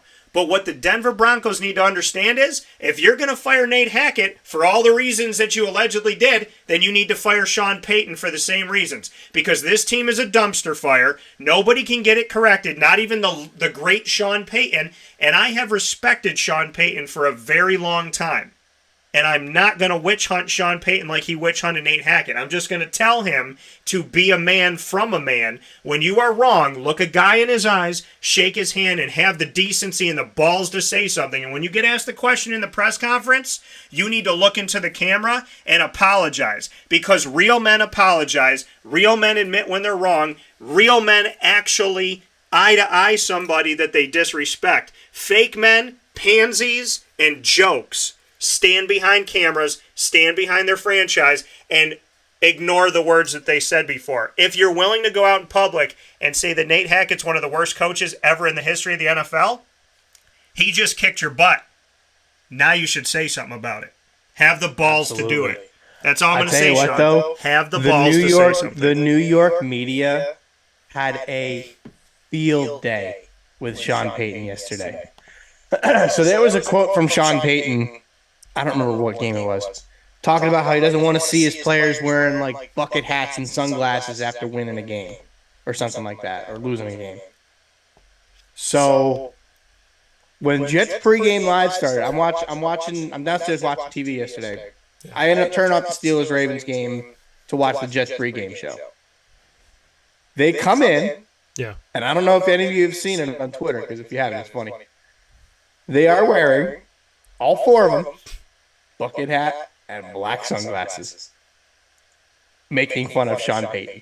And it was one of the funniest things I'd ever seen. I was cracking up laughing when I saw it. because I knew exactly why they did it, and I'm like, oh my god, this is so good. And I'm like, if they don't win this game, that's going to be so bad. So, it might have been ugly, but, they went out, they got the win. I still think there was some very poor clock management at the end of the first half. They could have easily gotten a field goal there, but they didn't. But that's besides the point. They won the game, so it doesn't really matter. Yeah. But I'm just glad they won, and I was happy to stick it to Sean Payton because I think now it's funny. I don't like Sean Payton anymore after all the stuff that he said about the Jets. So, my thing with Sean Payton is when you come in and you take over. I have talked to countless coaches for decades. And even if a coach doesn't agree with the coach before them, even if they don't respect the coach before them, when they talk about the team, they will say, hey, this coach did the best that they could. Hey, this coach left me with stuff. When they start being successful, they go, I want to credit the coach before me because he went and got this recruit, or he went and made this trade, or he went and did this, whatever it may be. I don't typically hear anybody say that. Sean Payton walked in, and it was basically like, hey, to save my own butt, I'm going to tell you that Nate Hackett blew this thing up. It's all his fault. It's terrible. So if anything goes wrong this year, you got to blame Nate. It's not my fault. I mean, it was almost like he set himself up knowing if we fail, blame Nate. And now they're 1-4. And now I look at the Denver Broncos, and I'm not going to say, now, what I said before was if you're going to fire Nate Hackett for the reasons you claim you did, then you have to do the same thing to Sean Payton if you are who you say you are. And that is me saying. I don't think they can do that, though, with what they gave up to get Sean Payton. No, they won't. They won't. They can't. They won't because of the name. They'd be the laughingstock of the NFL. They won't because of the name, and they won't because of the clout. But this is what I'm saying. I'm not saying Dan Tortora says fire Sean Payton. I'm saying if you look at Sean Payton and where the team is heading, and you look at where Nate Hackett was at this time and this and that, whatever, that I'm calling out the Broncos essentially by saying you're going to keep Sean Payton but not Nate Hackett. You didn't give Nate time, but you're going to give Sean time. That's what I'm saying. I would never wish for someone to be fired. I would never wish for someone to lose their job. What I'm going to say about the Sean Payton situation is simply this. You were wrong, Sean. The fans were wrong. The franchise was wrong. And Nate Hackett was never the problem. And I've said it, and I will say it over and over and over again. Nate Hackett was never the problem in Denver. Denver's got a lot of problems. Was the problem. Yeah, Denver's got a lot of problems. A lot of problems. And it's not Nathaniel Hackett. And the fact that he could not only go in there as the OC with Zach Wilson and win that game with that staff and that team, when the Jets could go in there, win that game on the road, do it in Denver, the city that allegedly loved Nate for 5 minutes and then didn't. And maybe some people in Denver still do. And to those that do, you're smart. To those that hate on Nate, well, you guys just change coaches like underwear, and you change your mind like underwear, okay? When you love somebody and then, well, he's not my coach anymore, okay, now I hate him. No. If you respect someone and you build quality relationships, you love them no matter what. I've known Nate, and like I said, Syracuse, Buffalo, Jacksonville, Green Bay, and Denver, and now the Jets. I've loved him the whole way because I love the human being. He's a good man. He's a good friend. And I'm not defending him because he's my friend. I'm defending him because I know him better than most people do. And I know dang well that Denver was not his fault. And now the world knows that Denver's not his fault. So congratulations, Denver Broncos. You hired a guy who has no respect for his peers. And now you can live with the repercussions of that. All I know is I just saw all the Jets players that were just hugging Nathaniel Hackett. And it's beautiful. He was so excited after that game was over. I felt so happy for him. Yeah. I thought that was great. Because it's vindication. You could tell that the Jets wanted to win that game for him. Yeah. You could tell. It's vindication, Murph. It's those players loving up. And think about that. If he's a bad guy, if he's a crappy guy, if he's not a good coach, if he's not a good person, why are his players why are the players on the team? Why are they wearing bucket hats and sunglasses? Why are they, he's not their head coach, he's their offensive coordinator, right? But they're respecting him, they're loving him, they're standing by him. He might as well have been the head coach yesterday because they're showing him on the screen and they're going up and they're loving him. It was the Hackett Bowl. They're protecting him. You know? And that's the thing. And I thought that was awesome. The Jets. I will say though, I heard Zach Wilson say one thing after the game, or maybe he was talking with somebody and that person reported on it, that apparently Nathaniel Hackett's the first offensive coordinator that actually trusts Zach Wilson to play his game, and is opening up the playbook for him. And that's the thing. Like, they needed to take the kid gloves off, and they did that against the Chiefs, and they did. It looked like they started to do that again here against the Broncos. Yeah, I wish they would have done a little more play action passing, but the kid looks better because they're actually letting him do his thing. Well, and it is the reason why they're letting him do that. So, I think obviously Aaron Rodgers last week had a big thing to do with it, but Aaron Rodgers took Zach Wilson under his wing. Nate Hackett's done the same thing. Well, with Rodgers gone, Wilson's the quarterback. So they've taken Nate Hackett and. Nate Hackett's taken Zach under his wing and basically told him, dude, we're going to open up the playbook for you because we trust you. Well, Nate Hackett built Ryan Nassib into a quarterback that made the NFL. Nate Hackett was with Blake Bortles when the team was 4 points away from going to the Super Bowl in Jacksonville. Nate Hackett, everybody who's in love with Aaron Rodgers and the talent and all the Jets fans that thought that they were getting this high-quality gem, who worked with him for the last many, many years? Nate Hackett. So That's why they brought him in. Nate Hackett is connected to success. When the Bills were making the playoffs back then before Josh Allen, Nate Hackett was there as the offensive coordinator. So wherever Nate Hackett has gone, Nate Hackett has shown success. The only place where it didn't happen is the place that gave him no time and blamed him for everything, the Denver Broncos. But in Jacksonville, success. Jets, success. Bills, success. Syracuse, success. Packers, success. There's something to be said about the consistency of success, and that this man has the effect on the players on that team with the New York Jets so much that when that game got won, they went over to him. They celebrated him. They didn't celebrate themselves. They celebrated Nate. When somebody comes over and they even show Salah you love, said the same thing, and they protect you and gave him the game ball, think about it. That entire team came around Nate Hackett. You don't come around a guy that's not a good person and that isn't somebody who inspires you and is positively connected to you. That team doesn't do anything for Nate Hackett if Nate Hackett isn't Nate Hackett. So Denver, I want to welcome you to something today. Welcome to the real Nate Hackett that you never got to know. Yep. Now he's on the other team. He just kicked your tail. You got nothing to say about it. And Sean Payton, I guess my best advice to you in the future is don't be ignorant. Don't be naive. Don't personally attack people. Don't be hateful. And maybe take some responsibility for the storm that's there, because it wasn't Nate's fault. It never was.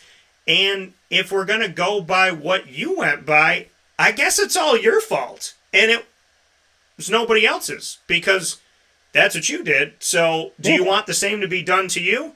Do you want to be up on the chopping block? Do you want people to say the Denver Broncos are crap because Sean Payton is crap? Or do you think that that's not the case? Because in order for you to admit that it's not your fault, you would have to admit that it's not Nate's fault. And only real men admit when they're wrong, and only real women admit when they're wrong. People that don't say they're sorry, I think those people are pretty sorry. So with that being said, let me hit the Jaguars really quick before we get into the Saxons Spotlight.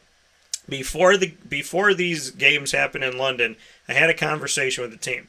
I wrote an article down in Jacksonville when they lost to the Texans for the 6th year in a row at home in Jacksonville, which started back on my birthday, to add insult to injury.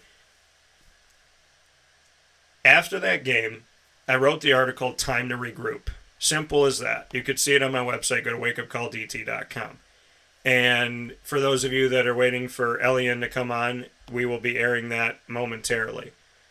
So, for the Jacksonville Jaguars, I wrote Time to Regroup.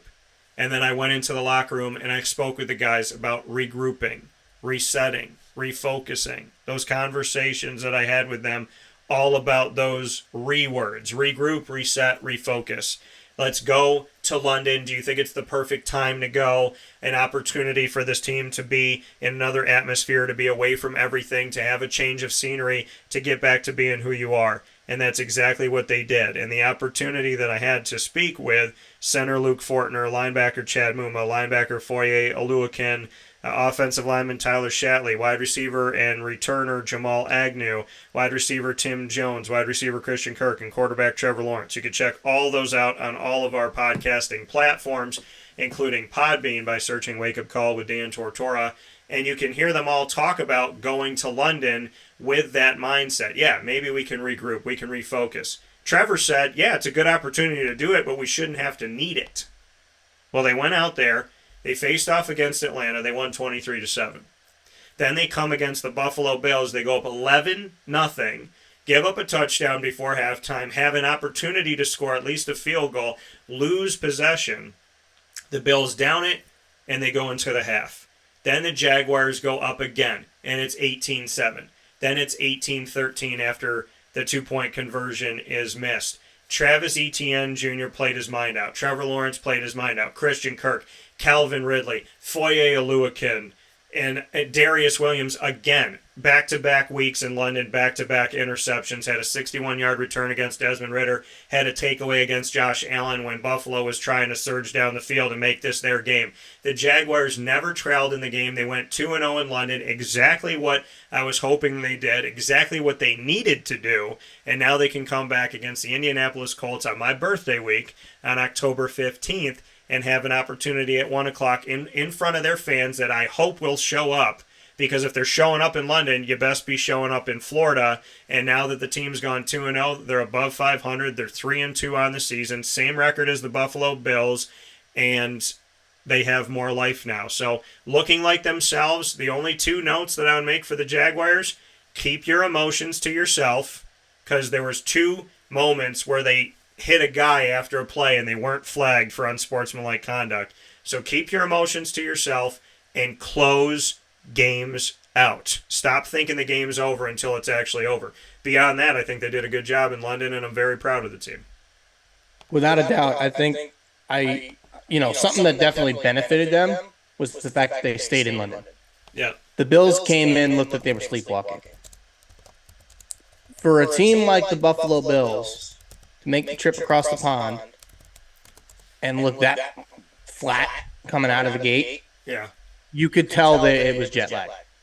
People forget that, though. Like, if you're going to go over there, it's just like teams going from the East Coast to the West Coast or the West Coast to the East Coast. If you're going to go over there, the time difference alone messes with you. It's, these guys are probably tired. They were not ready to play football. And it took, the Bills eventually woke up, but it was too little too late. And the Jags, having stayed there, were well rested. They were ready to go. It wasn't a problem for them. So, now the fact that they're going to go back home and they're going to get themselves well rested again, I wouldn't be shocked if they have, later practices this week, or earlier practices this week, I should say, to get ready for Sunday. I think that was a good trip for them. Yeah. And the thing is listen, jet lag could have been an excuse for the Jaguars in the first game. It wasn't. In the second game, you can understand they had been there, and that's what I said. There's no point going to London, coming back to Florida, and going back to London. That made absolutely no sense. You stay out there. You got a couple weeks. You get prepared. You get right. You treat it like your home. And these are the two things I would say to anybody making an excuse for the Buffalo Bills or the Atlanta Falcons or whoever. Can't make an excuse for Atlanta that you can't make for Jacksonville because they both came over and they both could have had jet lag. That's number one. Number two is when people say, well, Jacksonville stayed there and Buffalo had to come over and they're jet lagged and now Jacksonville's comfortable. You can say that, but you know what I would say? The game was treated like a Buffalo Bills home game, and it sounded like a Buffalo Bills home game, and it looked like a Buffalo Bills home game.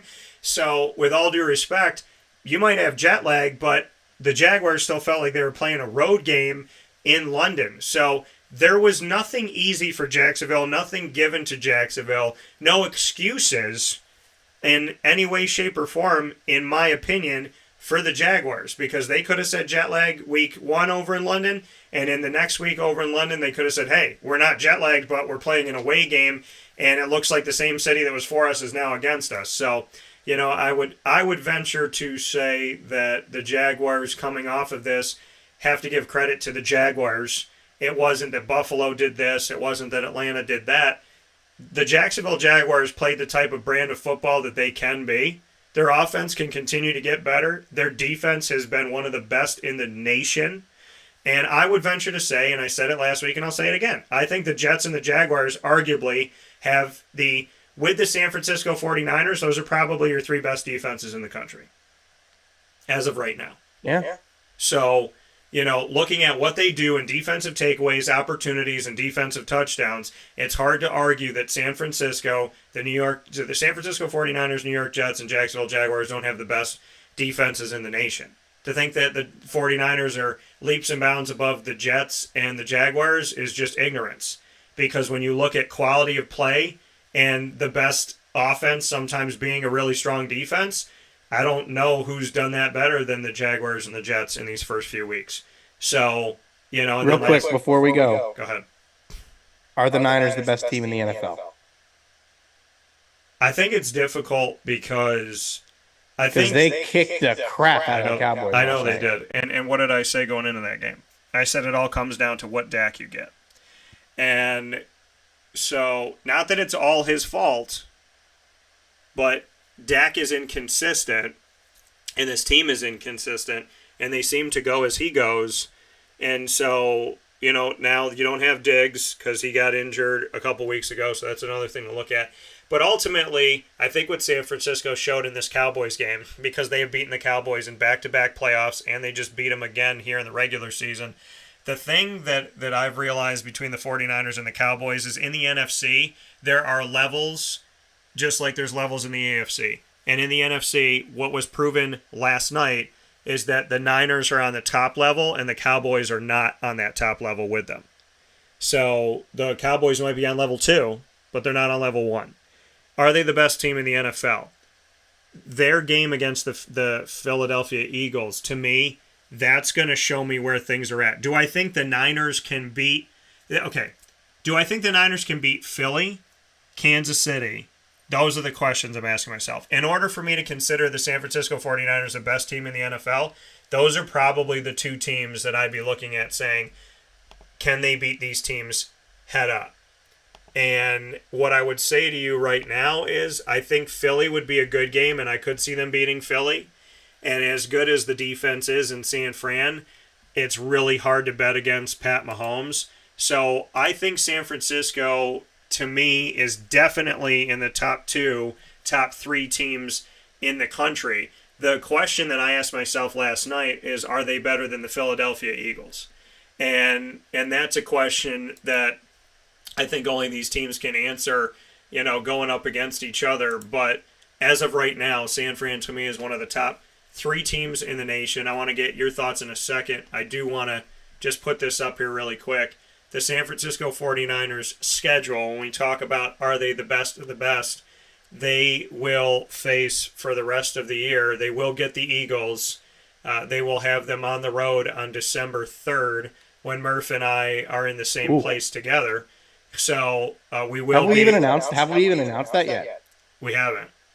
Oh, maybe you heard it here first, folks. Yes. So we're not going to officially announce it, but low key officially, we may be in the same place at the beginning of December. So we may or may not be. Yes. So looking at the rest of the schedule for them, they're at the Browns, at the Vikings. The Vikings depends on who shows up, but at the Browns, at the Vikings, the Bengals at home. Then they're at the Jaguars. I get to see San Francisco coming to town. 2 of the best defenses going up against each other. That would be a really good game. But yeah, I mean, Philly will face them in Philadelphia. The Eagles will bring in the San Francisco 49ers on December 3rd. And they're not going to face the Chiefs in the regular season here. So I think that that question might be answered on December 3rd, but if you're asking me right now, I think San Francisco is arguably the best team in the country to some people. I have them in the top 2 or top 3. I'm not going to anoint them number 1 just yet. What are your thoughts? What about Brock Purdy for MVP? He's still not lost a regular season game, and the only game in his NFL career that he hasn't lost was a game where he got hurt. My words. I don't really count that. Yeah. No, my words with Brock Purdy, I go back to the draft. When he was drafted Mr. Irrelevant, I said he's not. And I stick with that. I said, I cannot believe this guy has not been drafted until the end of the draft. I don't consider him Mr. Irrelevant.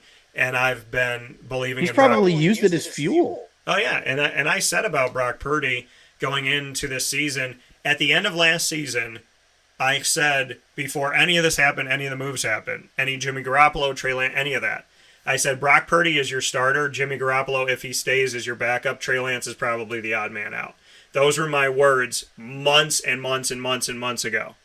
And so to see him as the outright starter, am I surprised? No. Am I surprised he's winning? No. Because there's this beautiful thing about when you believe in yourself more than you believe in what other people say about you, what you can do is endless. And I think Brock Purdy is a true example of when you believe in yourself more than other people not believing in you, and you only care about your voice and not theirs, the possibilities are endless. And San Francisco is one of the best teams in the nation, and it makes you wonder during COVID, if they had stayed healthy, how good could they have been, because they were the most injured and COVID-laden team in the nation that year. And the last 2 years, we've seen them play as well as they have. So, hey, San Francisco. If you would have told us 3 years ago that they would have missed big time on Trey Lance, where do you think they would be? You would think they would be one of the worst teams in the league. Oh, yeah. But they struck out on Trey Lance, cut bait, and somehow still have their quarterback of the future. Yeah. That they drafted. Yeah. Well, that is a well-run organization right there. Yes, Purdy, you missed on the top 3 pick. You gave up a ton to go get him. You have 3 first-round picks to go up and get him. Yeah. And you struck out. But you're still competing. And you still almost went to the Super Bowl last year. Well, hats off to them. Look at it like this, Murph. Brock Purdy, 7th-round pick. Tom Brady, 6th-round pick. Sometimes what you get at the end is better than what you had in the beginning. So, with that Dak being... Prescott was a 4th-round pick. Kurt Warner was undrafted. You never know. You never know. So, with that being said... Kirk Cousins was a 3rd-round pick, too. Yeah, and Kirk Cousins still doesn't get the respect that he deserves. So, with that being stated here on Wake Up Call with Dan Tortora for DT and Murphy, for Murph and myself, Dan Tortora, Murph, as always, thank you, and I look forward to talking with you soon. Of course, it's great to be back. And real quick, because I forgot to say it last week, Zach Johnson, terrible job as the Ryder Cup captain. Never again. Never again. Okay, that coming from Murph. We'll talk with you soon. Sounds good, sir. Take care. Here on Wake Up Call with Dan Tortora, we appreciate your patience here as we went into the baseball and football world. We're now going to jump into the equestrian world in my conversation coming up with Helene van der Merwe of Johannesburg, South Africa, who is on 2 of the equestrian teams at Alfred University, the dressage team, and she's been a dressage rider for the majority of her career, and also a member of the Western team. She's coming up right after this, where sports meets life on Wake Up Call with Dan Tortora. In these unique times, there are those in our community that give us a sense of normalcy and positivity. Pizza Man on 50 Oswego Street in Baldwinsville has been here for you for over 35 years and is here now. Call 315-638-1234 or order online at pizzamanbville.com to bring those familiar tastes into your home. And remember to come see our monthly on-site broadcasts centered around the community and our Baldwinsville beats. Pizza Man in Baldwinsville. Any way you slice it, they are always here for you.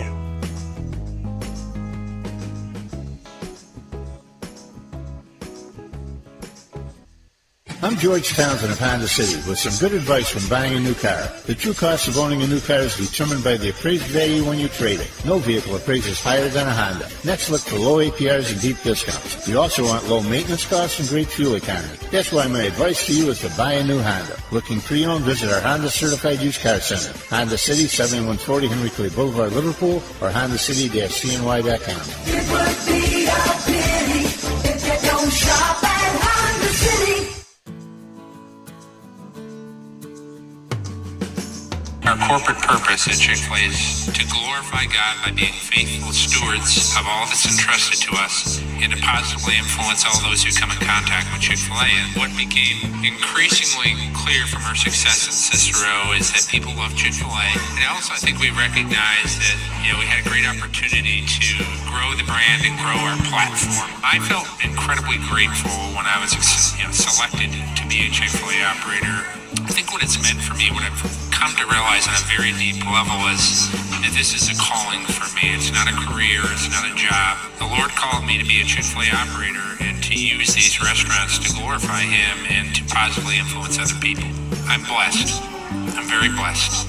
Head to Chick-fil-A Clay on 3974 State Route 31 in Liverpool, New York.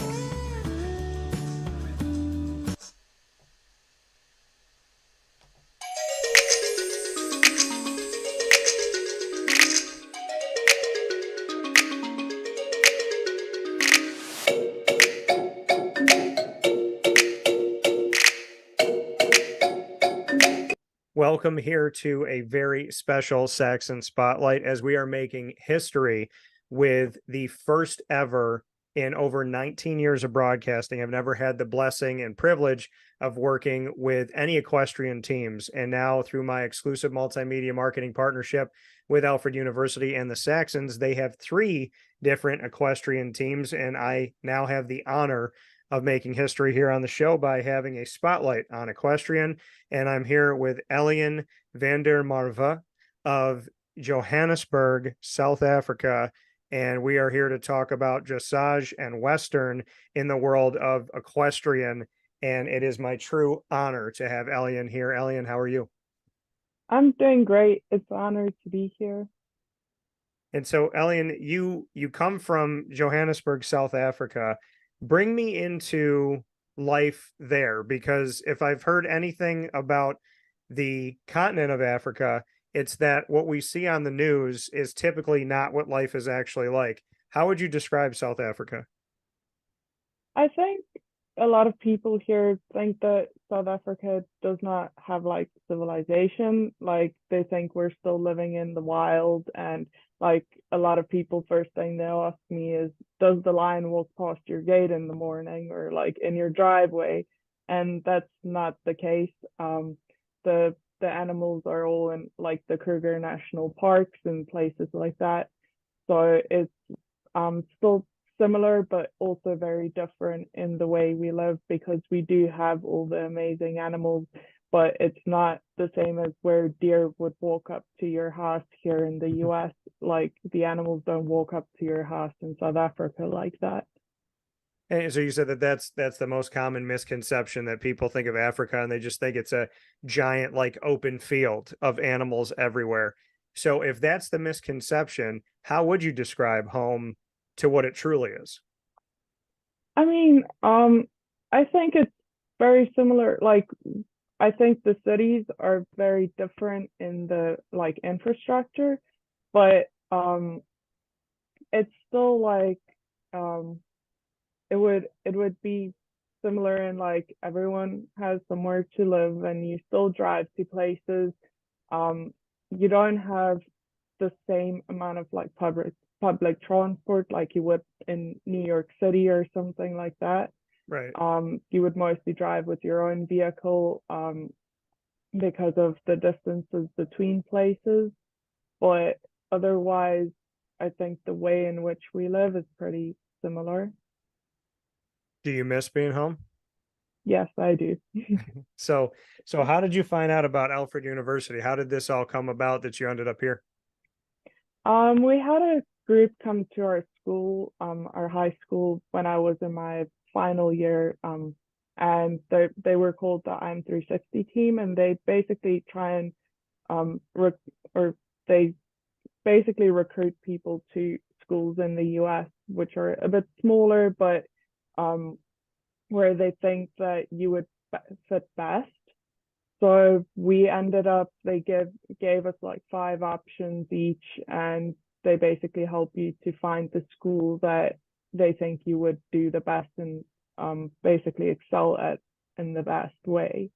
So that's how I came to Alfred and found the equestrian team, and all of that is because they told me they thought that this would be the best school for me. So you go through that process, like you said, like you have somebody looking to try and find that right fit for you. Are you happy that you had that bridge of someone looking out for you to say of where you want to go and what you want to do? We're going to help you, kind of almost like, an agency of sorts, help you find your right fit and your place. Did you feel like that took maybe some of the pressure off, and it was special for you to have that opportunity that somebody was helping?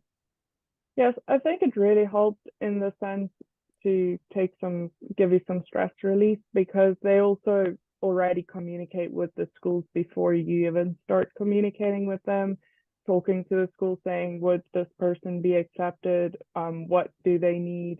And they also took me through my whole visa process and stuff like that, where they give you all the information you need, because there's multiple different websites that you have to go to and do specific paperwork and all of that sort of stuff. And they also help you get the right information from the university to do all your paperwork. So I think that was really, really helpful, because also if you just had to go look into Google and say, okay, which universities are in the US, there's only a certain number that comes up. And Alfred or any of the others that some of my friends went to, definitely the schools weren't one of the first ones on the list to come up. And I probably would have never found Alfred if it wasn't for them.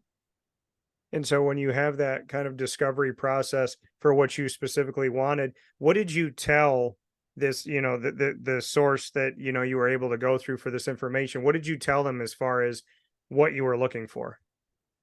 So I basically told them that I was a dressage rider, and that's really something that was a big thing for me. And then you usually give them around about a price limit that you're looking at. And then they also look at what your goals are. So what do you want to study and what do you want to accomplish? And then when they reach out to the universities, they find out which one basically fits you the best. And so, like you said, you would have never found Alfred if not for, having this bridge in between. Do you reflect back on that, hindsight 2020, and are you happy that of all the places that could have been found for you, that Alfred was that connection that was made for dressage for you to continue your love for the equestrian world? Are you happy, hindsight 2020, that you ended up at Alfred? Yes, I think I really am, because I've had experiences here that I believe I would not have had anywhere else. And I've made some really, really great relationships with people. And I've been fortunate enough to go to nationals in the last school year. And I placed an 8th place ranking nationally for Western. And I don't think I would have at a different school even considered doing Western if it wasn't for our coaching staff here that motivated me to do more than one riding style. Yeah, in here in this very special Saxon Spotlight, in our exclusive multimedia marketing partnership with Alfred University on Wake Up Call and through Dan Tortora Broadcast Media, here with Helene this morning. When you, like you said, a branch out from dressage into Western, and if it wasn't for Alfred, you might have never done anything like this. To people that don't know, there's 3 different styles of riding that are at Alfred University, and those 3 different styles are dressage, hunt seat, and Western. You are a part of dressage as well as the Western style. How would you describe each of these styles uniquely to someone who has never been involved in the equestrian world? So if we start with Western, you have to basically perform patterns that are similar to trail riding, reining. So it would be more like riding like a cowboy would have when they were like out in a field, and it's very specific to everything is specific to what you wear. So for dressage, you would wear like you would use an English saddle, whereas Western you would use a Western saddle, and then with English riding you'll wear breeches with a coat and a helmet, and in Western you would wear a hat with a long sleeve shirt and jeans with chaps on or something like that. And then dressage is very specific to the movements that you have to do, and you throughout your whole test you ride a pattern, and you know your pattern and you can practice your pattern from earlier on. And then with the IDA that we do, you get 5 minutes to warm up a horse, and then you go into the arena and you ride it. Whereas with the Western, you get on the horse and you go straight into the arena. But all of it is luck of the draw. So you basically have to know how to ride every single horse, and you don't get the opportunity to ride the horses beforehand. So you need to, as a rider, be able to ride anything, basically anything you draw. And, so you're describing the Western style as well as dressage. What about the hunt seat? I know that that's not one that you do, but what's unique about hunt seat equestrian? So the hunt seat, similar to Western, do flat classes, which would be you go around and you ride, and they judge you on the style you ride and how you sit on the horse.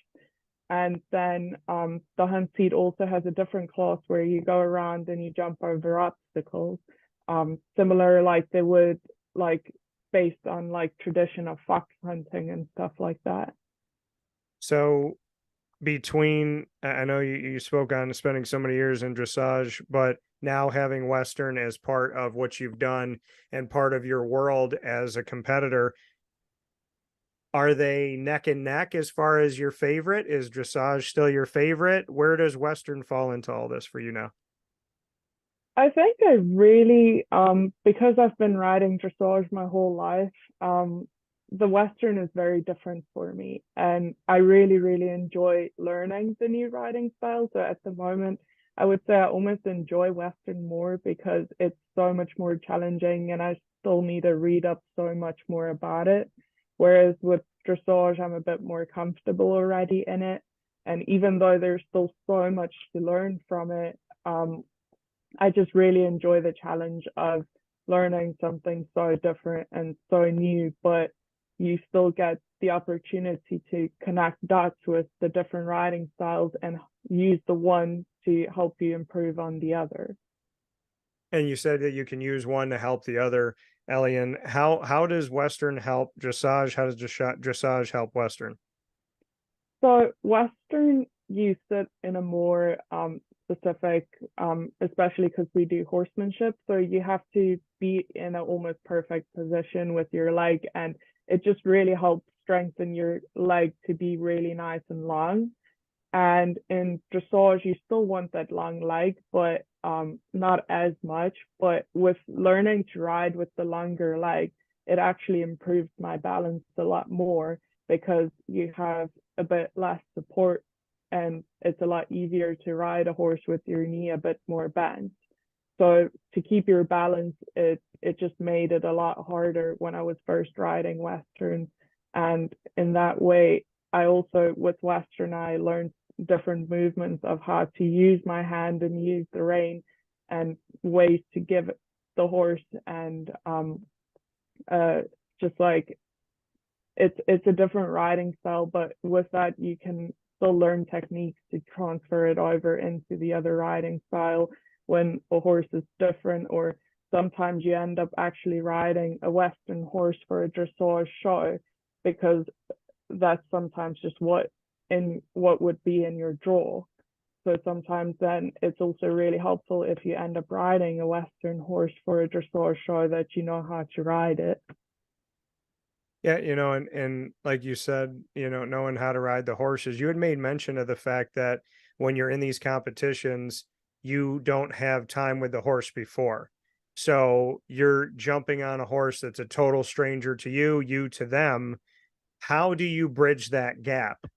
Because it's not just, I mean, it's not like picking up a basketball going, well, I've never played basketball with this basketball, but I'm going to pick it up and see how it feels. I mean, you're on a living, breathing animal, and there's a connection that I think, people will say, be it a horse or a dog or a cat or whatever animal, there's a connection that you make where you feel like they feel safe, you feel safe. When you're in a situation where it is stranger to stranger, how do you bridge that gap of calming the animal and feeling safe with one another, because it is such a unique sport in that world?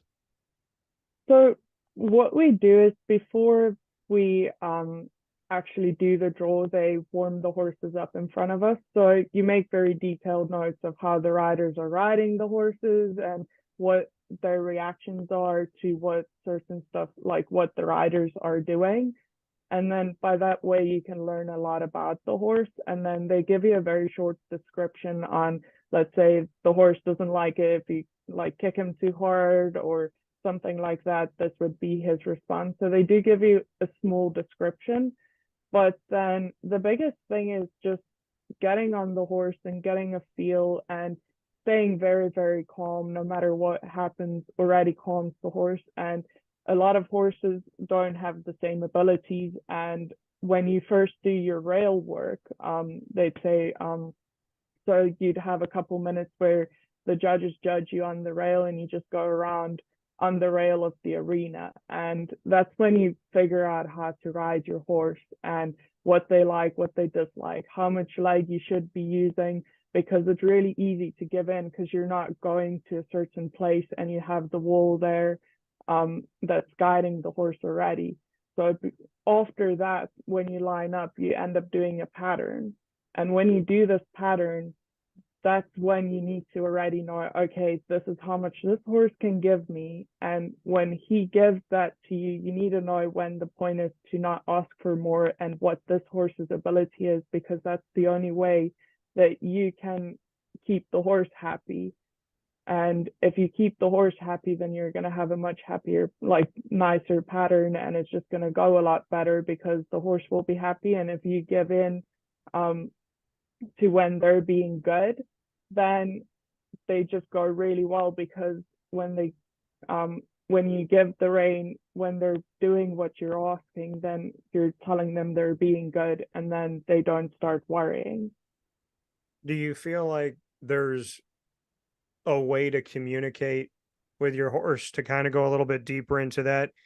You've been doing this for 14 years. So as a kid to now, do you feel like there's almost a language that can be spoken through? I know you kind of brought up body language and different things that you do. Do you feel like there's a way to communicate with a horse that you found that works when you're dealing with different horses? I find that talking to a horse really works for me, because if you are getting nervous and you start talking, it actually calms you down too. But when the horses hear your voice being in a calm manner, then they also tend to calm down. I also like to tickle a horse on their neck, because then it just distracts them a bit from whatever's making them nervous. Yeah. So for me, it's just mostly talking, but in the dressage, it's actually really difficult because you lose points if you talk to the horse. You're actually not allowed to talk to the horse. So the difficulty level in keeping the horse relaxed is so much more in dressage. And that's one of the bigger things that I do like, because you have to learn to ride the horse with a lot more precision and be a lot more giving when you're riding them, with giving the rein and using less leg but more leg. And I just think that's something that is also a bit more difficult to that side. So in dressage, like you said, where you can't talk to the horse, how have you found your own way to communicate where you feel like you keep the horse calm and the horse understands you, you understand the horse? What have you done over the years in dressage to help you communicate without words? So something that I really like to do is when I ride the horse and your corners when you're riding through a corner, so your four corners because you're riding in a rectangular arena, 20 by 60 meters arena. So when you go through the corner, that part is not judged. So if you what I like to do is use my outside hand or the hand that's not close, the hand that's facing away from the judge behind the horse's neck. So if I'm close to the judge, I would use the inside hand. If I'm to the other side of the arena, I would use my outside hand. And I would just lightly scratch the horse on the neck just to tell them they're being good. And just to, because by scratching them on the neck, it's usually one of the ways we tell them you're being good, or if you pat them on their neck, but scratching them is a lot more subtle and it's not as obvious. Yeah. So it just really helps because they tend to almost drop their neck and relax their neck when you do it. And it just takes a bit of pressure off. And because you're not getting judged in those four corners of the arena, it really helps because it gives you the opportunity to do it. But you have to be very subtle about it because technically you're not supposed to be doing it during a test. Yeah. So like you said, finding little ways to communicate. Have you ever had a moment where you felt like the communication was off, or a scary moment where you felt like the horse wasn't on the same page as you? Have you ever gone through that before? Yes, I think you go through it almost every single ride because you're riding a different horse every single time when you ride. And the thing is, at school we have over 40, I think it's almost 70 horses, and you ride a different horse every day. But that's how you learn how to figure out what a horse should be doing. And then they teach you certain maneuvers that you can do in the ring. That would set the horse up in a certain way to calm you down, and just so you don't make mistakes, but you maybe won't get extra points for it, but at least you won't be losing points because the horse is staying calm, you're staying calm, and it just brings everything together. And for you, when you've had the opportunity to kind of grow and learn through all of this, Helene, why do you love it? Why is it a passion of yours? Because I feel like there's a difference, and I tell people this all the time in anything in life. You either love it or you think you love it. If you love it, then when something goes wrong, you don't give up. You don't even have that thought on your mind. You just keep going. If you think you love it, then you kind of just say, you know what, this was too hard. I'm not doing it. I'm not pushing myself. Why do you love the equestrian world? Why is horse riding for you such a passion and such a big part of your life? I have my own horse, and that's basically the one thing that got me into riding was having the relationship with the animals, because they're such amazing creatures, and they're just really they fulfill you in a lot of ways. And I think just learning how to work with animals, they teach you so much patience, and it's really amazing the response you get when you're doing something right. Once you get something, the reward you get out of it is so much better. If you're struggling with something and you just keep struggling, but you try and you try and you try, eventually, like if you're like riding a certain horse and you're really struggling, like you're not getting along with the horse, and it's really just an awful ride, but it's not the horse's fault. You're trying to figure them out. They're trying to figure you out. So you need to build a relationship. But eventually you learn different techniques and you learn how to ride them. And once you figure out what this horse needs, like you may be using your inside leg and the horse doesn't like it, or you may be using the wrong part of your leg. Like certain horses don't like it when you use your thigh, but other horses may like it when you use it or may need it.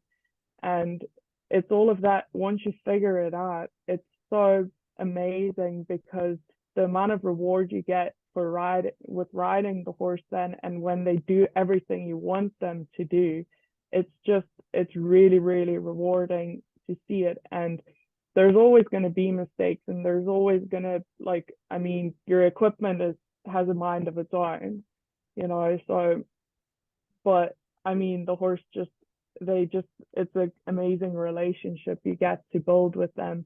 And if you don't build a relationship or learn how to build relationships with the horses and understand them, then you won't be very motivated to keep going. Yeah, and I'm thinking about this from an outside perspective of people being absolutely terrified to get on a horse, and you have to be on a different horse every single time. So you have to jump over a hurdle that so many people would not even try once, and you're doing it over and over again for every event that you do.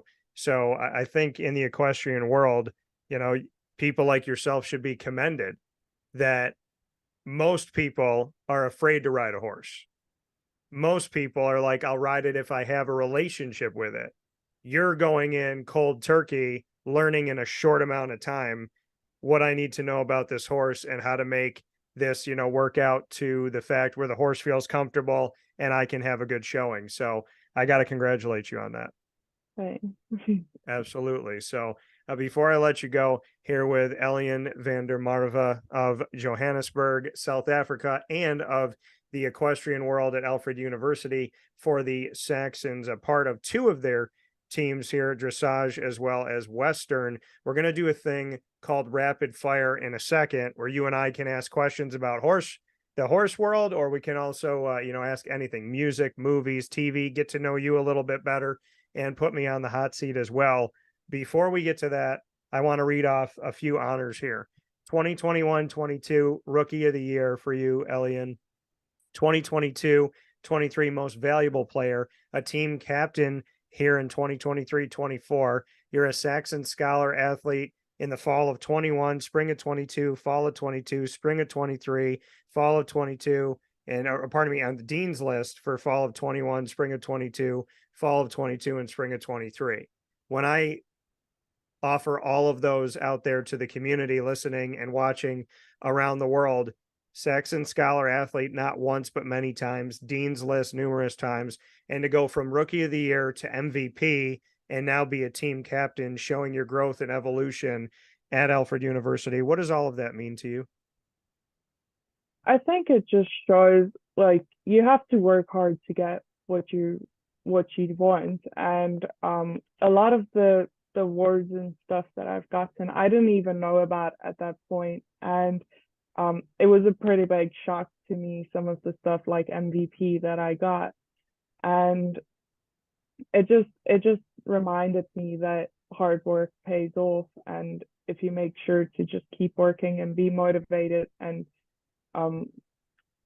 just help your team, because still, even though in the equestrian world, when you go into the ring, it's every man for themselves, learning to work with your team and motivate everyone and still be able to shake the person's hand afterwards and say you had a really, really good ride after they beat you in a test or something. That's one of the most important things, because that's the only way you can build relationships. Like you said, even when you're on a team, once you step in, you're by yourself. How does a team come together when there's this individual component to it? How do you still find a way to be a team? It's very, very difficult. But just knowing, because we do stuff like team bonding and stuff like that, just like every other team would, and teaching each other and motivating each other, and just also the friendships that we build. You want your friends to be able to also do really well and to be happy for them when they get something that you may not have, or you maybe competed for yourself. Yeah. So it's just a very big mind, like how you have your mindsets and everything. So we work on that a lot to make sure everyone understands, this is still a team, because we also have every show you have team riders. So these people are the ones who compete for points for the team every show, and that also becomes difficult because you're still competing against the team riders during the competition, and someone who actually may not have been a team rider may actually win that day. So then the team rider actually gets less points. So there's also pressures like that come up. But overall, our team has been really, really good at motivating each other and making sure that everyone feels welcome. Now, that's obviously good to hear in the Saxon community, to continue that positivity, and a lot of fantastic messages I've had about just how close the community is at Alfred University and how much y'all care about each other. Let's jump into rapid fire. It can be about anything. It's not pre-planned. You get to put me on the hot seat. I get to do the same thing. It's 3 questions apiece. You get to start, and you can ask the first question. What's your favorite movie? That's a tough one. I would say favorite movie. I've watched so many movies, and I also like to work in the world of screenwriting. So I would say I really liked Liar Liar as a comedy with Jim Carrey, and I remember the entire movie, like from start to finish. I would say the first Spider-Man, because I never thought I'd see my favorite superhero on the big screen, and that was back in 2002. And what other movie would I say that I could watch at any time? It's tough. I don't know. I would probably, I'm trying to think of one that like makes you think. Maybe What Dreams May Come with Robin Williams, which is about heaven and hell. It's a really good movie. Very deep movie. Causes you to really have to open your mind up. So I'd probably say that one maybe. All right, Helene, let's see here. What is your favorite song of all time? Well, I don't think I have a favorite song, to be honest. Okay. I did mostly grow up with songs from like Don Williams and Kenny Rogers. My dad was a really big country fan. Okay. So I do love my country music. All right, country music, fair enough. What's your second question for me? Where did you grow up? Syracuse, New York. So came back here to start my business, and it's a couple hours from Alfred. And I just love it here. I love the blue collar. I love the hardworking people, and there's just a lot of wonderful people in this community. This is one I've never asked before in over 19 years, but I'm asking you this because I'm hungry in the studio right now. So Helene, favorite dessert, if you could only have one dessert for the rest of your life, what would it be? My favorite. Yeah. In South Africa, they make a pudding that's called malva pudding. So it's like a brown cakeish pudding, and you would either put custard or cream over it, and it's warm usually when you eat it. And Okay. that's probably my favorite, yeah. All right, I like that. I was hoping you would tell me something about home, so I like that answer. What's your last one for me? Do you have any animals?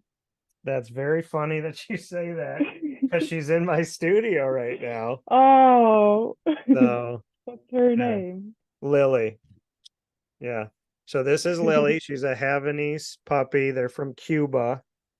And so her and her father are both Hispanic and Italian. Well, I'm Italian Wow. too, but Hispanic and Italian. So yeah, this is Lily. And it's funny that you said that, because she was trying to get up on the chair here in the studio. So this is her. Oh. She's the best. She's the best daughter ever. And so my final question for you, Helene, let's see here.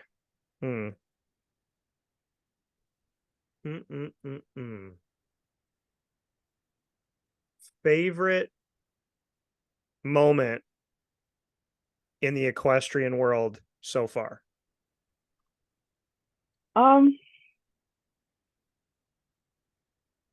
Wow. Um,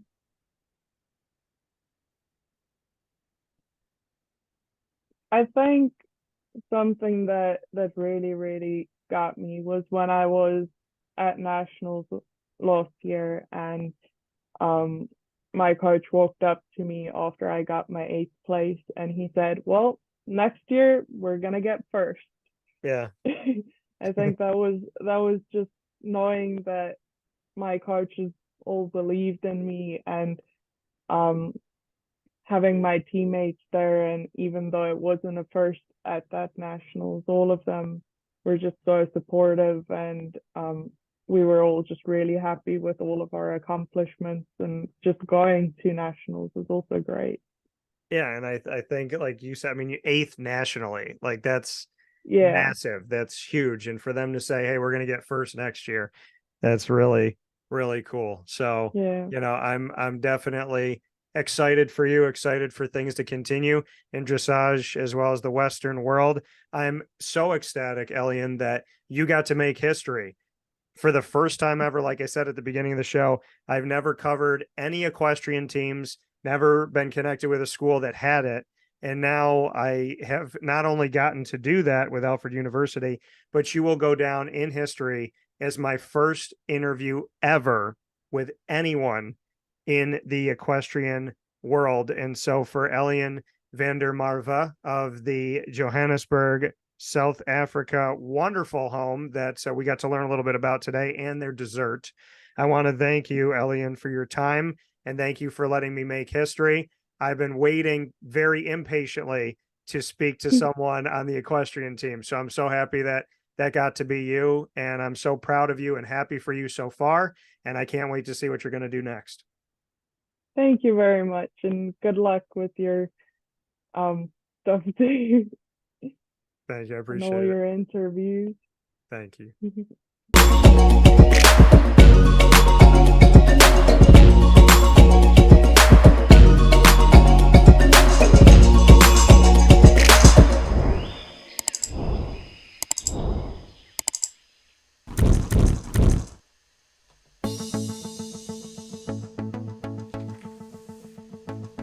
Avicoli's, located on the corner of Route 57 and Wetzel Road in Liverpool, New York, has been your trusted neighbor for decades. Located just steps from Liverpool High School, we're happy to have the Liverpool Warriors on-site, on-location broadcast at Avicoli's through Wake Up Call with Dan Tortora every single month, featuring student athletes, coaches, and administration throughout the year from Liverpool High School. Head out to Avicoli's today on the corner of Route 57 and Wetzel Road in Liverpool, New York, open Tuesday through Sunday for lunch, dinner, and drinks. We'd love to see you out there, and of course you can call them at 315-622-5100 for takeout, delivery, and catering. That's 315-622-5100, and also find them on myavicolis.com. That's myavicollis.com.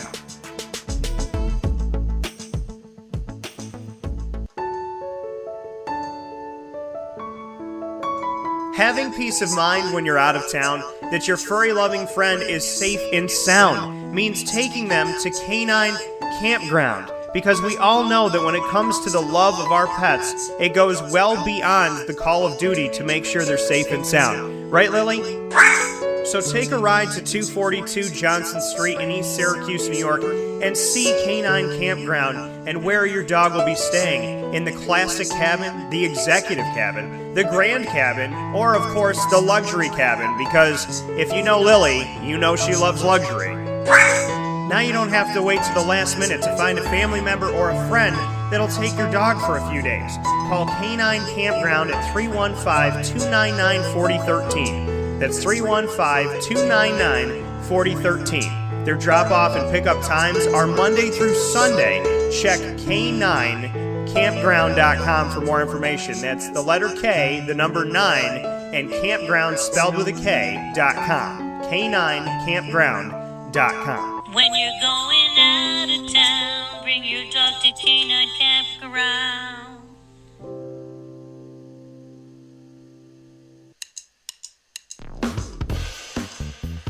PB&J's Lunchbox, the food truck that you love finding all throughout Central and Upstate New York, now has a street-side cafe. So when you're craving their traditional favorites as well as their out-of-box amazing menu items, you can now head to 663 Old Liverpool Road in Liverpool, New York. Located just minutes from the highway, the Thruway, Destiny USA, and Onondaga Lake Parkway, PB&J's Lunchbox Street-Side Cafe is there for you Monday through Saturday from 9 a.m. to 7 p.m., serving breakfast, lunch, and dinner all throughout the day. Get breakfast for dinner, dinner for lunch, whatever you fancy, including their award-winning grilled peanut butter and jelly sandwich. Find them at 663 Old Liverpool Road in Liverpool, New York. PB&J's Lunchbox, where we love to know what's in your lunchbox.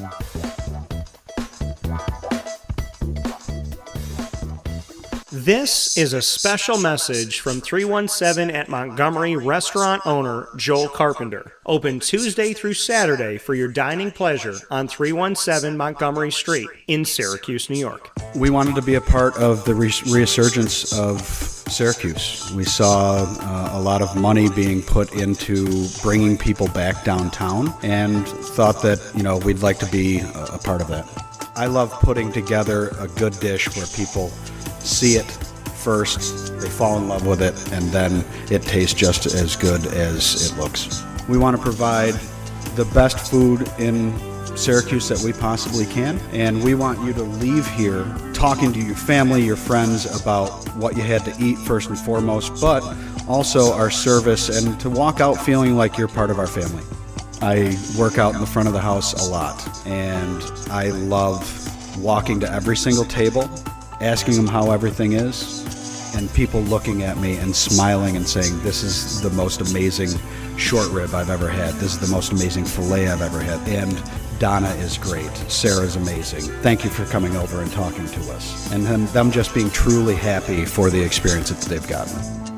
317 at Montgomery Restaurant, part of the fabric of downtown Syracuse, located on 317 Montgomery Street in Syracuse, New York. Open Tuesday through Saturday for a unique and memorable dining experience.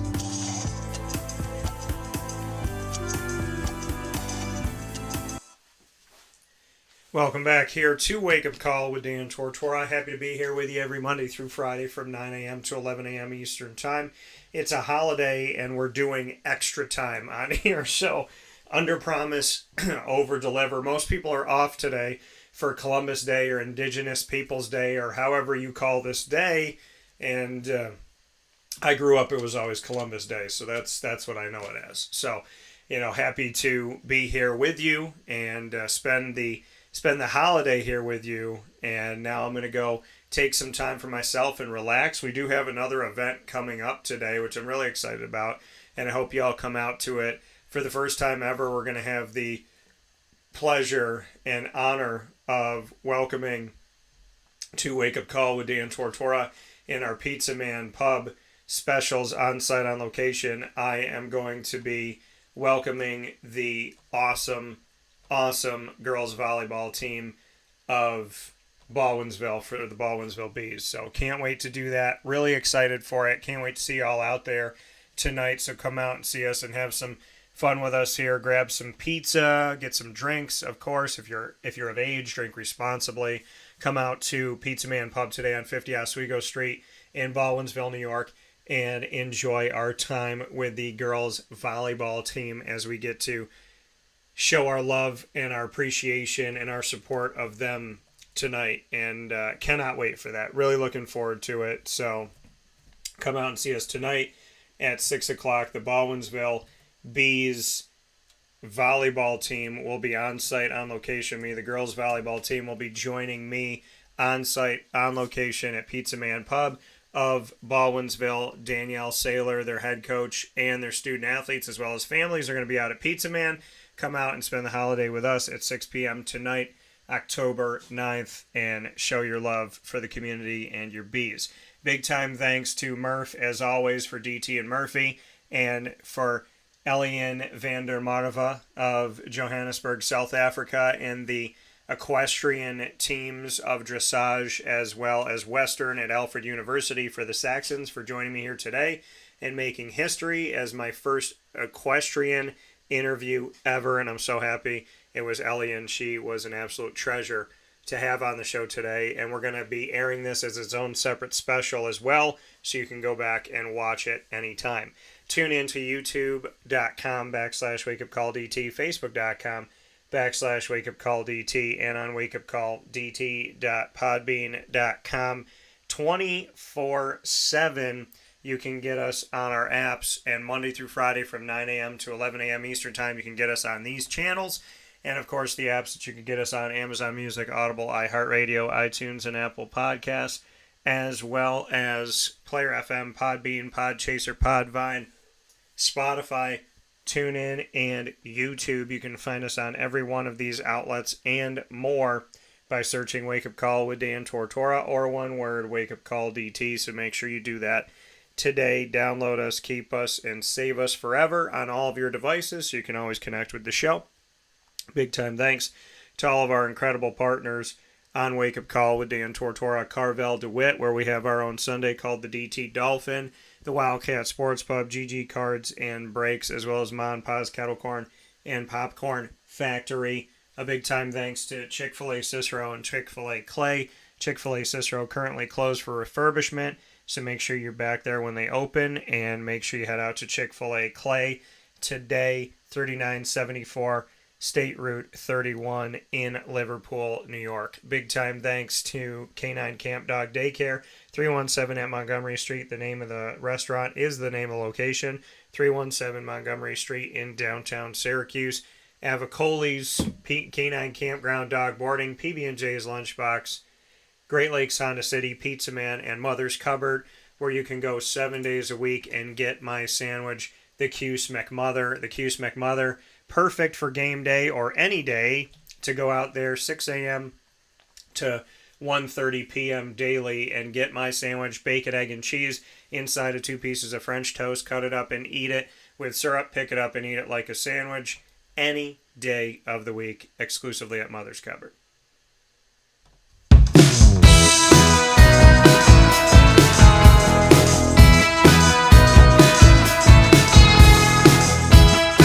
Wake Up Call with Dan Tortora is the exclusive multimedia marketing partner of your Lemoyne College Dolphins. It's Fins Up every single month on Wake Up Call with Dan Tortora. Find your Dolphins by going to our Wednesday broadcast, Wednesdays at 9 a.m. Eastern Time. You'll find your Dolphins hanging out with us where sports meets life.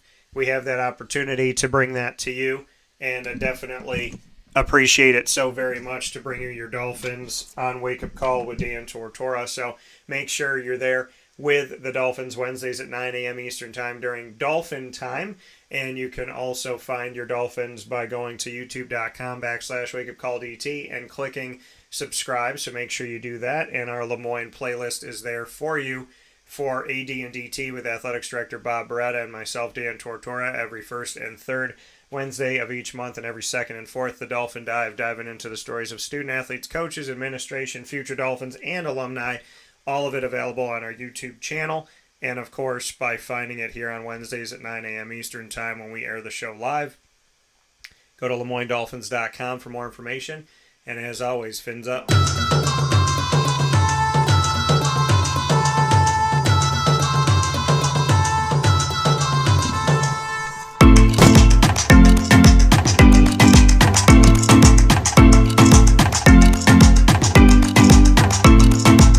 The Bryan and Stratton College Bobcats of Syracuse are exclusive multimedia marketing partners with Wake Up Call with Dan Tortora. You can find your Bobcats every single month on Wake Up Call with Dan Tortora with student athletes, administration, and coaches all throughout the year. Your Bobcats coming to you with men's and women's soccer, men's and women's basketball, baseball, and esports, as well as more.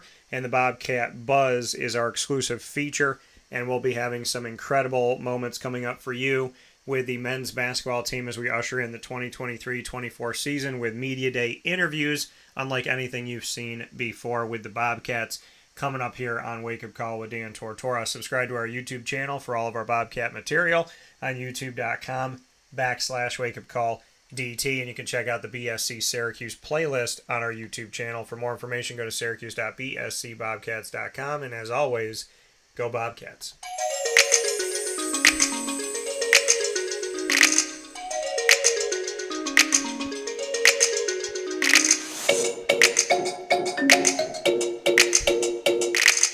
The Alfred University Saxons are exclusive multimedia marketing partners with Wake Up Call with Dan Tortora. I want to thank the Saxons for having me out at their football game for homecoming to call the game with Eli Fishman as your color commentator this past weekend in a victory 14-10 in their first game in the Empire 8 Conference of the season against SUNY Morrisville. The Mustangs visiting the Saxons out in Alfred, New York. So had a great time out there and always have a great time during Saxon time every Monday at 10:30 a.m. Eastern Time. The Presidential Perspective coming to you every first and third Monday of each month with President Mark Zupan of Alfred University. Every second and fourth Monday you have the Saxons Spotlight, spotlighting student athletes, coaches, administration, and alumni.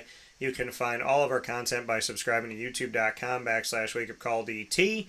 And of course, go to GoSaxons.com for more information. And as the website tells you, go Saxons. With that being said, here on Wake Up Call with Dan Tortora, where sports truly meets that thing called life, I want to thank you for tuning into the show. Appreciate you so very much. Have a fantastic day. Big time thanks to Murph, as always, and Helene van der Merwe for being a part of the show. I want to thank Alfred University, and I want to thank you for tuning in here on your holiday on Columbus/Indigenous Peoples Day. Facebook at Wake Up Call DT, X at Call DT, Instagram at Wake Up Call_DT. Have a wonderful day. Celebrate the holiday. Please do something nice for yourself today. And as always, God bless